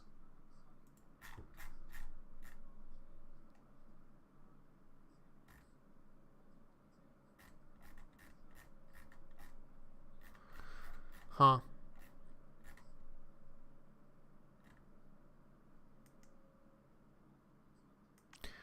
Pooling. Because the way that they're describing their shots right now, they're basically saying that their shots refers to the images that are fed into this, but from the way that this diagram looks, it doesn't seem like the encoder has multiple shots. The encoder just gets the sequence, which represents all of the text and all of the images, and then as far as I'm reading this, the encoder and the decoder is just one shot, right? So I don't know what they mean when they talk about encoder and decoder shots, as if there's multiple shots.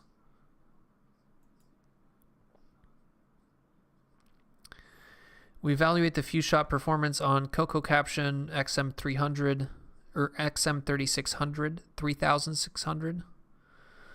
We first create a shots pool with 256 examples. We use the Google Translate API. Yep, finally, to augment. I feel like augment is the right word here, but they use the word enhance. But they're basically taking the Cocoa training set, which of course is an object detection task or image classification task or segmentation task. You can really use it for anything, but they're taking the actual label of the object in Cocoa and they're translating it into 35 different languages. And then that's kind of a way of augmenting the data. We randomly pick n shots from the pool as the actual few shot examples. We also evaluate 2 text-only shot settings where only the textual part of 2 randomly sampled few shot examples are used.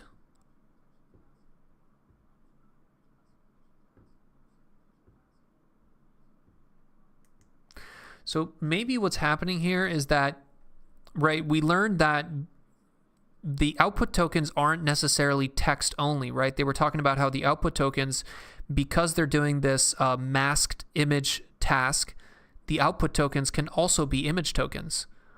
So maybe they take the output tokens here and then put it back into the encoder. And then that's what they mean when they mean few shot, like multiple shots of the encoder and decoder. Maybe that's kind of what's going on here. Right? Because they're talking about text-only shots. Table 4 reports the few shot captioning performance. Pali X achieves state-of-the-art few shot result on Coco with both 4 shots and 32 shots. Is 32 shots count as few shot? I don't know. It seems like a lot of shots. Outperforms 4 shots, suggesting a strong ability to gather hints from a few examples.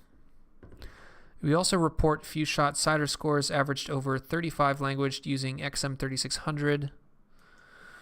Although Pali X also performs decently on VQA v2, the gap behind the state-of-the-art Flamingo model, which freezes the language backbone, may be the result of losing some of the few shot text-only QA capability by fine-tuning the language backbone. So they're saying that the Flamingo, which is their current state-of-the-art, freezes the language backbone. But in this case, they're not freezing the language backbone, which is this part here, right? They said they freeze the vision model, but they never said they freeze the text. So what they're saying is that whenever you fine-tune, right, and you're pushing gradients, they freeze the image one, so you're not getting any gradients into this vision one, but they're letting these gradients get into the text one. So they're saying that because they push some gradients in there, it starts to kind of lose some of its capability on the QA type tasks, right? So you're getting a little bit of that catastrophic forgetting as a result of your fine-tuning on a specific task, which supports the hypothesis regarding the tension between few shot and fine-tuning abilities. There's a tension there. That's what they're telling you, right? There's a tension between, hey, if we fine-tune for this task, it'll get better at that task, but it'll lose its ability on a bunch of other tasks. It'd be nice if we could just few shot it into a specific task and not have to fine-tune it for that specific task, right? So kind of the fundamental question they're trying to answer in this paper is few shot the future or is fine-tuning the future? Right? And this is where they get to the point that they were talking about, this Pareto frontier, right?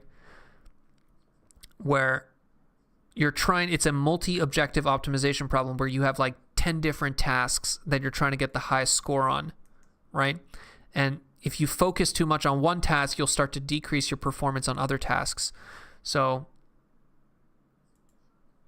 this is the tension that they're talking about, the fact that you're at a point where you have to be careful about increasing performance on one without decreasing performance on another thing.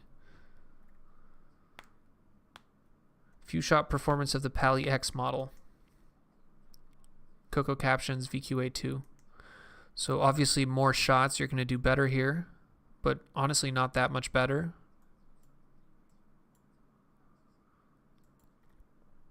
Video captioning and question answering. We fine-tune and evaluate the Pali X model on 4 video captioning datasets and 3 video question answering benchmarks. So here are all the different video captioning and question answering benchmarks.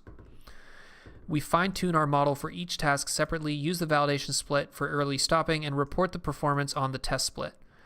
What do they mean by this? So when you're training on a data set, generally that data set is split into train, validation, and test. And every epoch, or as often as you want, you can basically evaluate your model on the validation data set. And what you're trying to do there is you're trying to determine at which point your model has gone from learning something useful from the training data set and then just overfitting on the training data set. So as soon as your validation score starts to diverge from your training score, right? For example, your training loss keeps going down, but then your validation loss goes up. As soon as that happens, you want to early stop. You want to stop pushing gradients. You want to stop training, and that's going to be the best performance, right? The best balance of you fed it enough examples from the training, but it hasn't overfit to the training yet. So as soon as you have that validation loss diverging from that training loss, they're going to stop, and then they're going to evaluate on the test split of the data, right? The split there, because the data set is split into train, validation, and test. We use a learning rate of 10 to the negative 4 for all tasks and do not apply adapt any hyperparameters for specific tasks. So they're not messing with the hyperparameters of the system, probably just because it would have been prohibitively expensive to do hyperparameter sweeps. Frames are sampled using a fixed temporal stride for each data set. So is it really vision? Is it really video questioning or video captioning and video question answering if all you're doing is just taking those like 30 frames of video and then just cutting out 4 frames at some fixed stride? I don't know. Determined based on the video length distribution in that data set such that the product of the number of frames and the stride is larger than the total number of frames for half the videos. So it sounds like the number of frames is going to change depending on the videos, which is pretty tricky. So they're just going to basically treat it as a sequence of frames, and then they're just going to kind of sample evenly, uniformly across that sequence. We experimented with including up to 8 or 16 frames per video. We did not include pooling over the spatial dimension. So no pooling over the spatial dimension. It's not like you're feeding every single one of those frames into the VIT and then just pooling over those image tokens. They're just giving you all of it.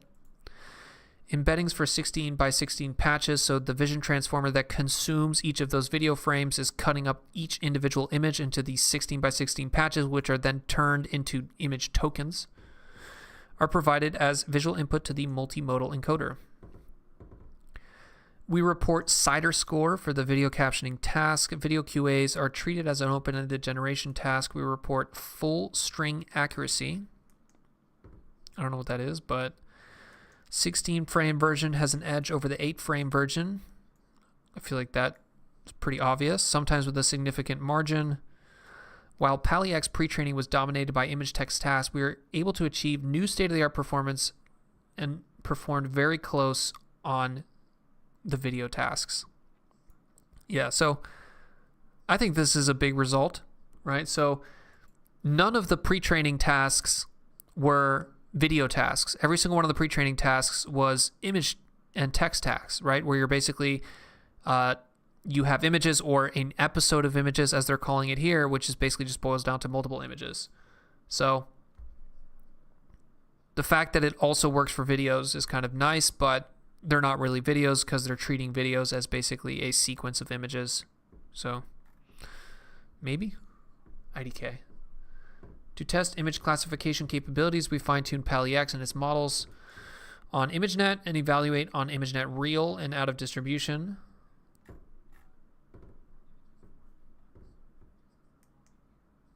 Video captioning. So this is the state-of-the-art. This is kind of nice. They say state-of-the-art, but then they also tell you the exact model that achieved this. And we're getting pretty much there, 54, 52. These numbers are pretty close. This one's pretty impressive.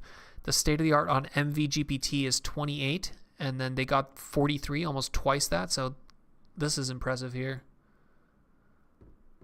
SMIT.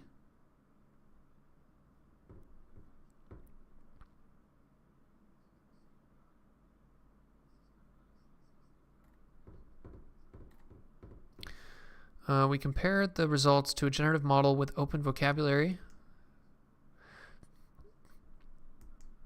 We also performed zero-shot evaluation, and the results can be found in Appendix B. Oh, this is kind of cool. Look at this.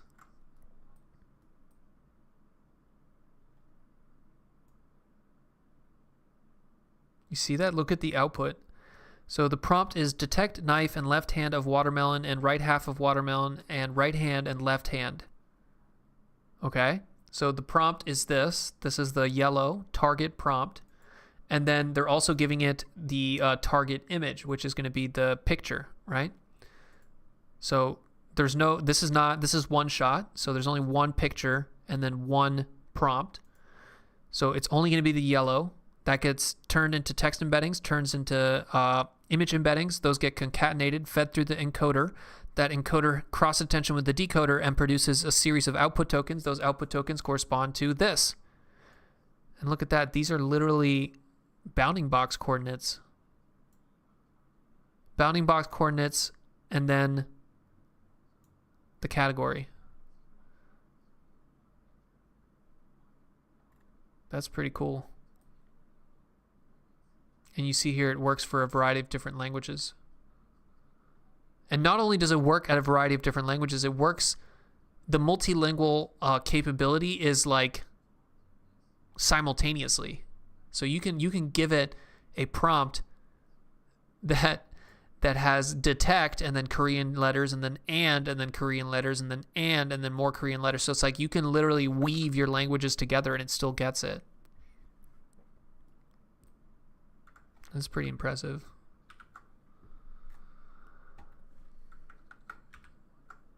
Okay. Object detection. Okay, Elviz and Coco. Some benchmarks. Bounding box mean average precision. So average precision of bounding boxes. Generally, this is at a specific confidence or IOU. Detection about 12. Performance is on par. Accomplished by complicated sampling schedules and augmentations. I wonder how complicated their multitask fine-tuning is, though, so it might be just as complicated. We observe the emergence of many interesting phenomena. Multilingual detection, OCR bounding boxes, and longer descriptions, none of which are included in detection training. Yeah, so I think what they're referring to here is that in any kind of object detection data set or task, generally you don't see things like this. You don't see like a class that's called left hand of watermelon and right hand of watermelon. Like that doesn't even exist. Generally, any kind of object detection is usually just like single words like bowls, bowl, door, bike. But like, for example, here, the fact that it got a bounding box for the this is paradise and this text is upside down and right to left. Like, holy shit, that's that's crazy. It creates a category for the bounding box of a text that is upside down and right to left. So I've never seen that before. That's insane. I think treating videos as sequences of images is what was also done with Dino V2.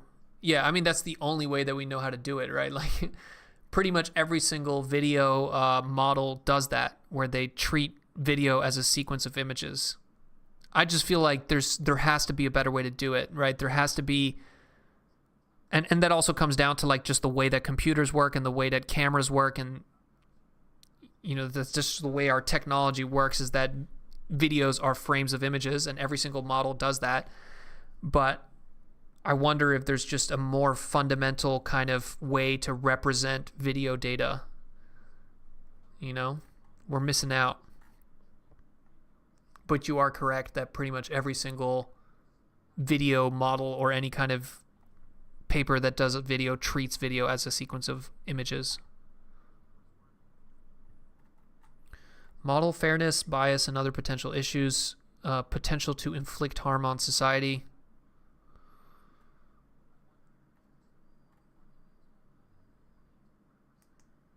Average toxicity and profanity in the captions.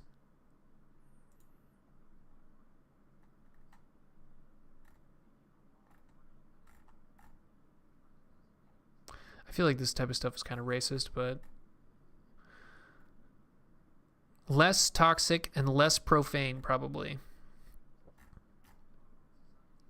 Level of demographic parity in Pali X's outputs. So how female is coach and baker versus bodybuilder? I don't know, like, is it bad if the Vision-Language model thinks that bodybuilders are predominantly male? I feel like that's true though, right? Like if I were to go into the real world and find every single person who's a bodybuilder, there's going to be way more dude bodybuilders than there is girl bodybuilders.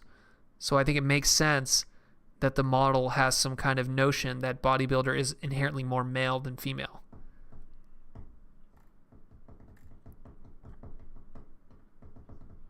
The Monk skin tone scale. Limitations. Fairness is a societal concept that cannot be reduced to statistical metrics.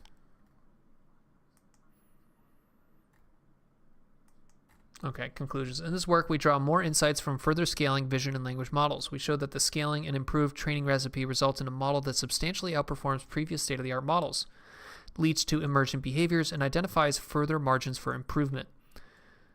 Emergent behaviors, state-of-the-art models. In particular, we report that the model achieves significant improvements at document, chart, and infographic understanding, captioning, visual question answering, counting, and performs well on few-shot captioning, video captioning, and vision question answering.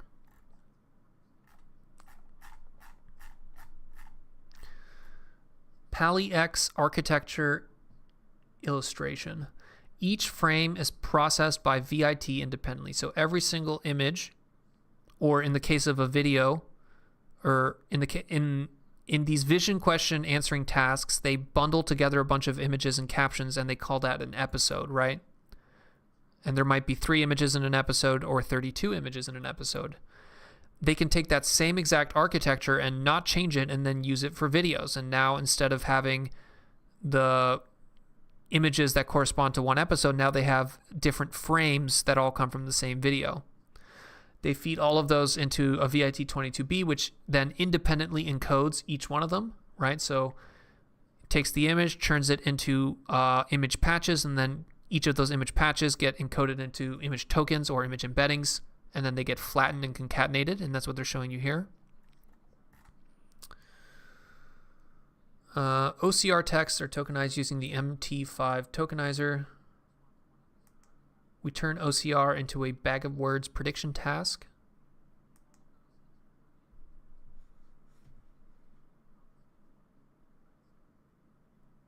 Multi-label classification. Multi-label classification is different from normal classification, because in normal classification there's only one right answer, but in multi-label classification there are multiple correct answers.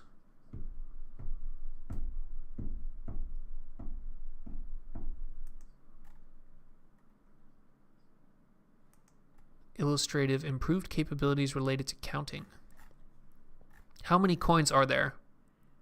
How many $1 coins are there? This is very impressive.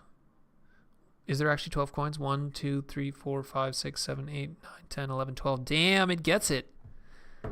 It gets that. That's fucking awesome. And this is even more awesome. I don't even know what a dollar coin looks like, so I don't even know if this is correct. Are these dollar coins? This kind of looks like a dollar coin. $1. So there's $2 coins here. What is written inside the box? Dr. Strangelove's Secrets of Uranus. Dude, that's really fucking intense. This is really good because there's a lot of text here, and a lot of it is kind of like weird. It's like handwritten, and not only does it read this text perfectly, but it's also understands the notion of written inside the box. Movie poster for Rebecca starring Laurence Olivier and Joan Fontaine. Again, very impressive because Lawrence Oliver, Joanne Fontaine, both these are weirdly formatted text that is not perfectly straight. And why does the fact that it's perfectly straight matter? The fact that it's perfectly straight matters because in a vision transformer, the patches is cut, right? I love showing this picture, but it's important to know that when you're cutting up an image into patches in order to feed it into a vision encoder, so that's what's happening here, right? You're taking this image, you're cutting it up into these patches that are feeding into the vision encoder. The cutting of the image into the patches is basically aligned with the image, right? So it's like if you have text in an image that is horizontally aligned, then it's going to end up horizontally aligned in these patches. But if you have text like this that is kind of like at an angle, that means that you're going to get part of the patch is going to have part of the text, and then a different patch, potentially all the way down here, is going to have a different part of the text. So the prior that vision transformers introduce makes it fundamentally harder to kind of extract text information. So the fact that it can get this despite the weird font, despite the fact that it's oriented weird, I think that's impressive to me.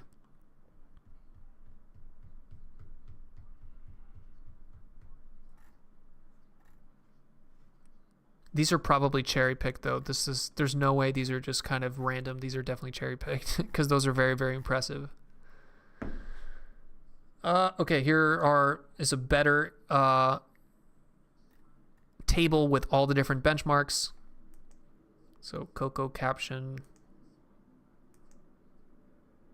So actually here, VizWiz QA, VQA accuracy. So VizWiz, which one of these is VQA accuracy? None of these are. Image captioning. What about Coco caption? Bleu for Coco caption.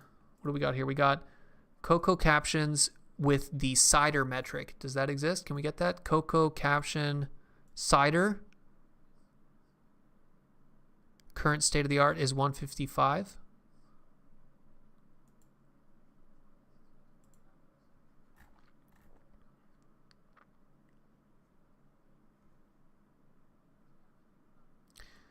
Yeah, Coco captions, Karpathy split. I don't think you can specify the Karpathy split here. Coco captions for all models, 155, and here you have 149. So like the benchmarks are just, the current state of benchmarks in machine learning is not great. Like the fact that you can't even get the same numbers looking at like a different website, the fact that there's all these different things is just not in a good state right now. We definitely need more people helping to create and improve the benchmarks. So if that's something you guys are interested in working in, I 100% support any research effort that goes towards creating better benchmarks. Cross-modal 3600. Here's a bunch of different languages: English, French, Hindi. I don't know what IW is. I don't know what RO is. I think ZH is Zhongwen, right? Chinese language. It's actually really bad at Chinese. That's weird. Like, I would assume there's a lot more Chinese text than there is Thai text. Why is there so much Thai text and not Chinese text?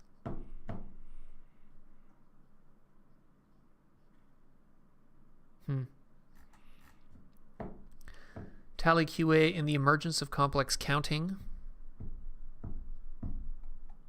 Okay, so here this is kind of like a power law situation where they're showing you a couple different sizes here. So you have Pali 700 mil, 3 billion parameters, 17 billion parameters, and then 55 billion parameters. The 55 billion refers to the parameters here. So it's only the parameter. The 55 billion is just the encoder and the decoder.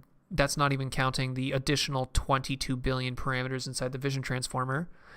But they're showing you that there's this kind of jump here where suddenly it understands how to count.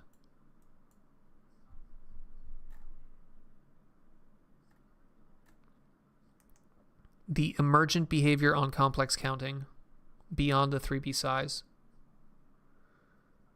Ni hao, ni xio, right? Pretty sure that's what that means.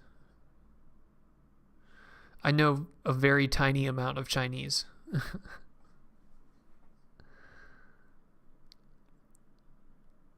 Nisio, ni chulema. How about that one? The text prompt of each shot is embedded and concatenated as a text feature to the Pali X model. Each of the shot's images and target image are independently encoded by the VIT component, and the VIT features are concatenated. Conditioned on that sequence, the Pali X decoder autoregressively makes the prediction for the Henhao. But almost. While images for all few shot examples and target examples are given as input to the model, text information can be provided in different ways. All text information is given to the encoder in the case of a multi-VQA. We increase the training efficiency by making the model predict answers for both target examples and the selected shots.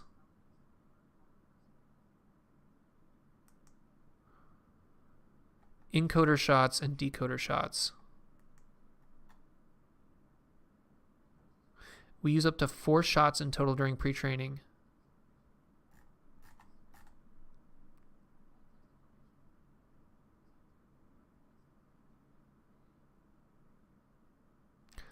Okay, so this is kind of what we were predicting, but whenever they're talking about encoder and decoder shots, they're talking about basically the decoder shots act as if they were target examples. Their text input to the encoder contains only the prompt, and the decoder needs to predict answers for the decoder shots in addition to the target example. So they're doing like multi-shot here, where they're like feeding the output here into the encoder, if I'm reading this correctly.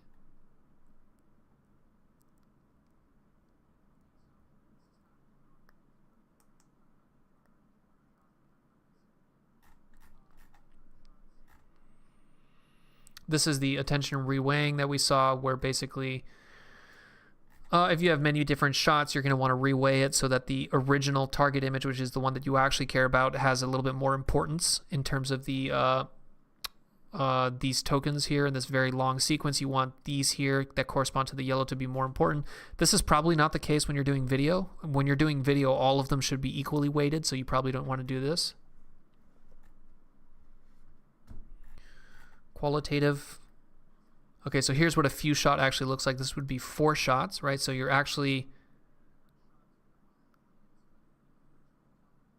this is, I guess, the target, and then you want the output of that. So you're giving it picture of Sydney Opera House, and then population of Australia is blank. Picture of this thing in Germany. I don't actually know what this is called, but and actually here's the even crazier thing. It's the text is in German. And here the text is in Spanish. And then you give it the picture of the Eiffel Tower, and it gives you the text in French. Is that correct too? What is the population of France? 67 million? Oh shit, dude. This is impressive. This is really intense. Okay, so United States is associated with burgers and fried chicken. London associated with fish. Ramen with Japan. And then it says what's associated with the Roman Colosseum? Pizza. Interesting that it shows pizza and not pasta. You know, maybe pizza, I guess, is more Italian than pasta. Didn't pasta originally come from China? Mien, right? Noodles.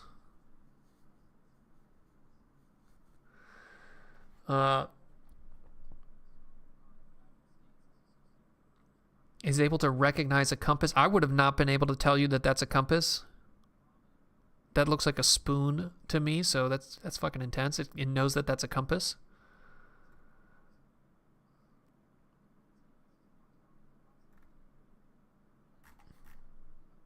Few shot pooling versus not pooling image tokens. To mitigate the computational burden that arises with many shots, we can pool, for example, average the per image tokens before concatenating all input tokens. And this is the same reason that people pool in a convnet, right, is that anytime you're doing pooling, whether it's average pooling or max pooling or any other type of pooling, the reason you're doing that is to just reduce the size of the input, right? AKA computational burden. You just want less crap to deal with. So if they have 32 shots, they can average over those 32 shots. So I feel like average pooling for the video case would make a lot of sense, but average pooling for shots like this, I think, makes less sense. The importance of keeping all tokens coming out of the VIT encoder despite the computational overhead. Yeah, so anytime you're pooling, you're losing information. So you're trading computational speed and memory footprint for performance. Limited range encoding attention.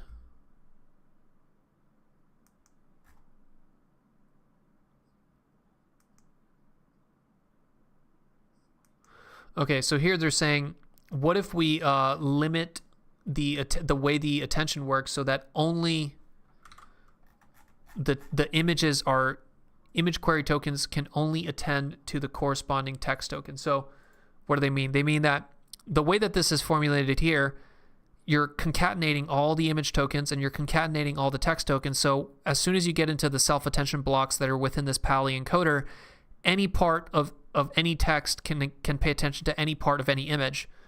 But they did an ablation where they only let this part, the yellow parts, pay attention to this yellow part, and the blue part pay attention to the blue part, and the green part pay attention to the green part, probably just by putting a mask on top of the attention map.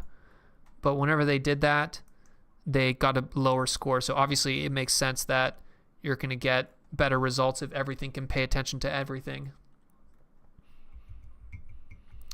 Attention reweighting.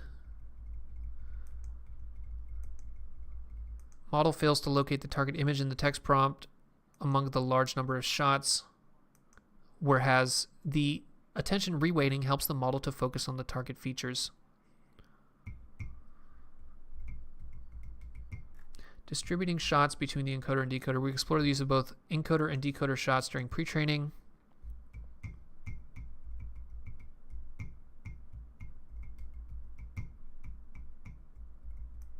Splitting shots leads to more challenging pre-training tasks and helps the model learn more efficiently.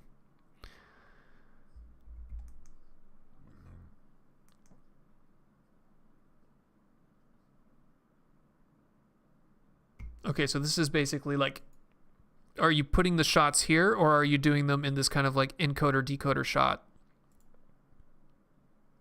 And it sounds like basically the encoder shots, which is this one, like how many are you actually feeding into the encoder versus how many times are you basically getting the decoder, using that as an output, and then doing that back into the encoder. I'm still a little bit confused about what exactly is decoder shots. At this point, I'm pretty sure encoder shots is basically just these. It's just the shots that go into the encoder through the text embedding and the text encoder and the vision encoder. But I'm not exactly sure what the decoder shots is. My current best guess is that basically it's multi-shot in the time domain. So basically you're taking these output tokens and then feeding them back in as if they were another extra shot. So it's like, imagine if these red here went into here and it just became one extra little red image and one little extra red text. But I don't know.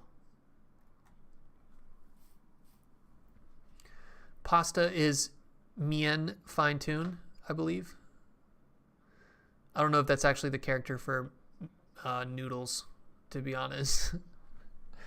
That's where my Chinese stops. I don't know what the character for noodles is.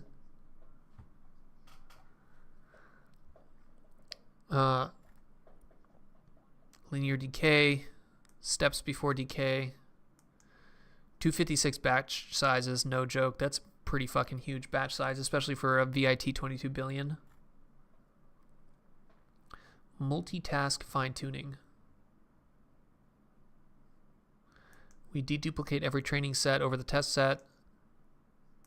The mixture is formed by putting the training examples of each subtext together with a heuristic adjustment for better balance. Okay, they're actually telling us a little bit about how they did this curriculum for the multitask fine-tuning.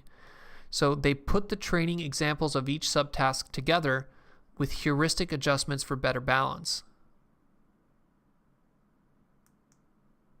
Okay, so this is telling me that it's kind of, if we were in our analogy of the student taking classes, it's not 1 week of math followed by 1 week of English followed by 1 week of biology. This is basically 1 hour of math, 1 hour of English, 1 hour of biology. Next day, 1 hour of math, 1 hour of English, 1 hour of biology. So that's what I'm getting by the together.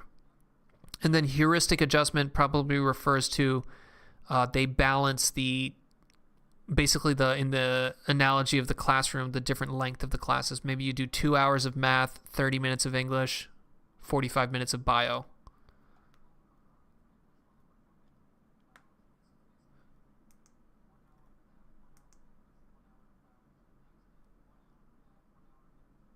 Decoder shots are only for training. Instead of giving n-1 shots and predicting the nth, you can add some more decoder shots by using the first n-2 to predict the n-1. Same with n-3. Okay, so the decoder shot is basically next token prediction, but next shot prediction.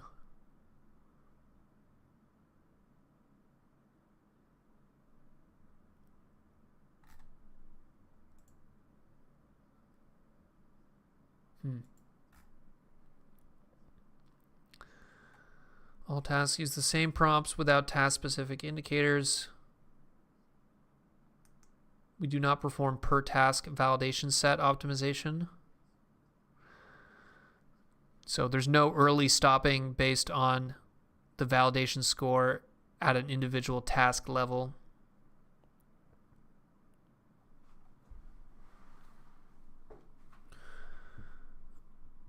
Advantage brought by the OCR training stage of the VIT22B. We pair the vanilla VIT22B and the VIT22B with the additional OCR co-training.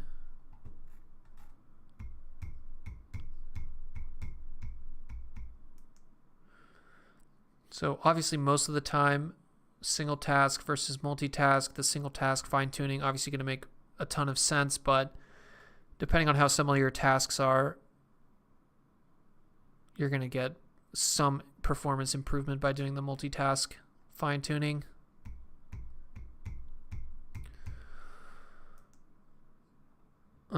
Here you have with and without this external OCR. So you see how the external OCR performs a little bit better.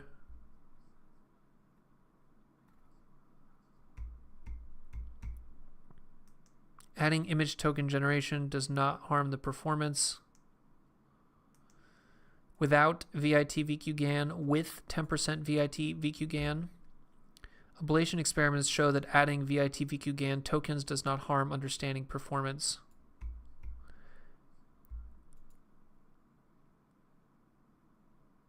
So image token generation task. This is where they were saying that the output tokens include image tokens now. And they were afraid that if they did that, the performance on the other tasks would decrease, but here they're showing you that it does not.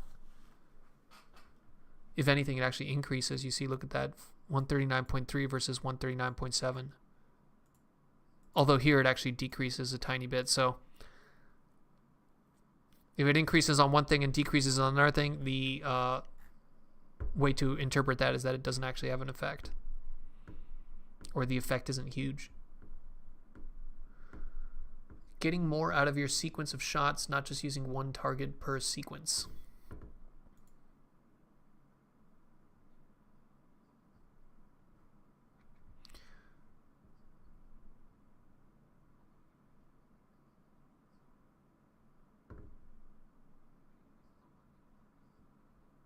I think there's a missing piece here, right? They mentioned that they project this down so that this is always the same, because or else you would end up with a different sized sequence depending on the number of shots.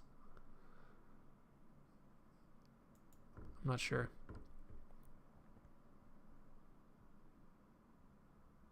Freshly collected, experiment the data.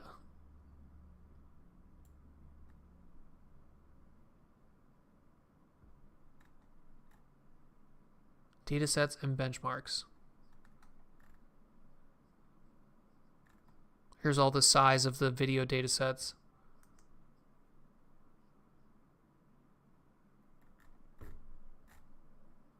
Image classification.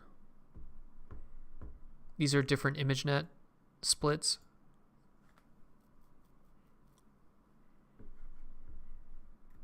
So it performs pretty good on ImageNet. Fine-tuning. To test image classification, we fine-tune Pali X on ImageNet and evaluate the resulting model on ImageNet real and out-of-distribution datasets. These are versions of ImageNet that are trying to be different from the original one, right? Out-of-distribution means that you're trying to say, does my model generalize outside of the distribution of images that it was trained on? And that's specifically what these datasets here are meant to do, such as ImageNet Sketch, which is probably sketches of images, right? So if your model is not able to do well on ImageNet Sketch, then it has poor out-of-distribution generalization.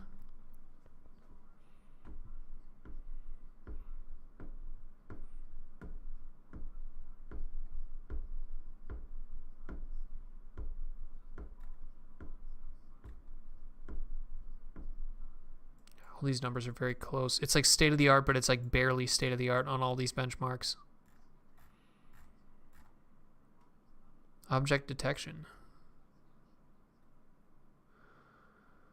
is framed similarly to picks to sequence with two key differences: the use of a natural language vocabulary and class conditioning.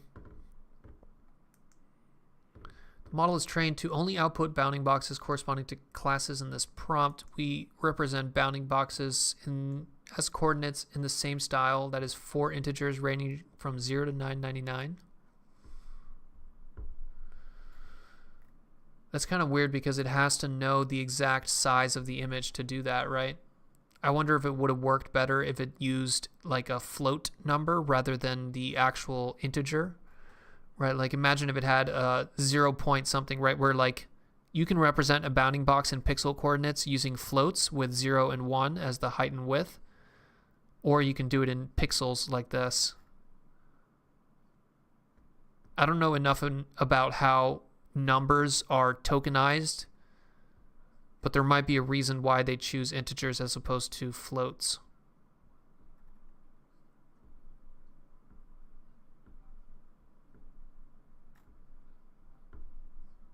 Actually, why don't we answer that?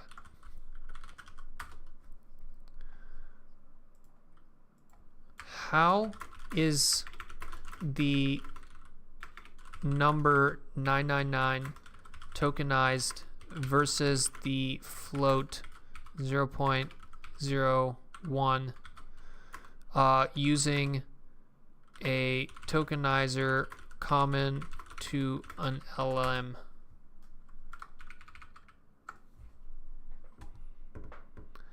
The number 999 would be tokenized as a single token, 999, while the float 0.01 would be tokenized as 2 tokens, 0 and 01. Yeah, so that's probably why they decided to do the actual integers. Prompt sampling. During training a prompt for each example, we construct the prompts from 3 pieces. We sample P plus, uniform distribution between 0 and P max. Negative instances. Bounding boxes for objects definitely not present. You have to be careful with these because sometimes, like this used to be more of a thing, but like you had basically bounding boxes that do have an image, and then you would take a random crop and then say there's nothing in this image or nothing in this part of the image. But sometimes that's not necessarily true, right? Like sometimes, especially in these data sets like Coco, you might think that if you take a random bounding box and make sure it doesn't overlap with any of the existing bounding boxes, that means that there's basically nothing there. But sometimes that's not true, and you can get these negative examples that are actually misleading because there is something in there.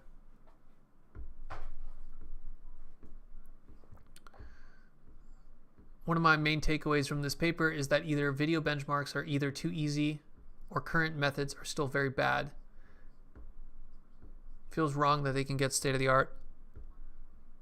Yeah, I would say that my intuition is probably the first thing you mentioned there. Video benchmarks are probably too easy, right? I'd be curious if they did basically one shot versus whatever they said they were doing 16 shot for the videos. It's like, what's the performance difference between one shot and 16 shot, right?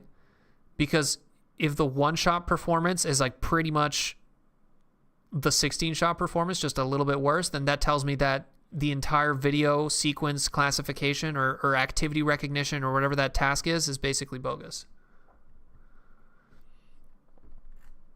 Okay, and we got to the end, guys. That's it. All right, so let's summarize this real quick so that people can go and carry on their Friday. So today we read Pali X, which was a giant Vision+Language foundation model paper from Google Research. Basically, they achieved state-of-the-art on a bunch of different Vision+Language benchmarks.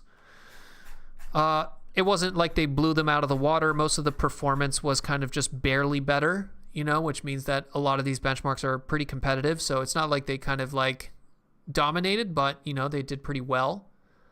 I think that I liked that they were a little bit, at least they told us what they trained on. Like OpenAI doesn't even tell you what they're training on, but at least here, they didn't tell us a lot exactly about how they're training it, what their curriculum is, and exactly how the pre-training works, but at least they told us the data sets that they're training on. That's a benefit. So I like that. The way that they formulated their architecture, basically they have a vision transformer that takes n different images, and they have a text model that basically takes a sequence of texts, each of which the text is also a sequence. Each of these is a sentence. And then it embeds each of them, concatenates the whole thing, and then it feeds it into kind of the meat of the model, which is actually what they're doing, the pre-training. The vision transformer here is actually frozen for all the pre-training. So the actual gradients in their pre-training are actually going into here, which is a 55 billion parameter encoder-decoder transformer, basically similar to what you have in the transformer paper, right? You have the encoder-decoder. And the way that they do this, it's actually very convenient because they can also use this not just for individual images and prompts, but they can use this for multi-shot kind of problems, like multi-shot problems where you have multiple images before you can get an answer, and they can also use them for video where you can have a sequence of frames with a specific answer. What else? Anything else? I don't know if there's much else to talk about, but obviously they're not going to release this model. They're not going to, maybe it might be available via API. I don't know what their plans are, but I don't know. Kind of just goes to show that foundation models are still getting better and better. Actually, this was kind of cool. I thought this was maybe the coolest emergent ability. The fact that OCR, which is the task of getting the text inside an image, generally that's done explicitly with these kind of like character detection, and then you basically, based on the positioning, you determine what the text is. But here they have emergent implicit OCR inside the vision transformer, and you can get this, right? This is Paradise written upside down, right to left, and it's able to create a novel category called This is Paradise for that specific piece of text. So this is the most impressive part of this paper to me. But yeah, that was it, guys. It's been a long week, been a long paper. Thank you so much for Nisio for correcting and kind of helping out, helping us understand, helping us make sure that I'm not saying too many things that are incorrect. But yeah, I hope that was interesting, and have a happy weekend. See you guys next week.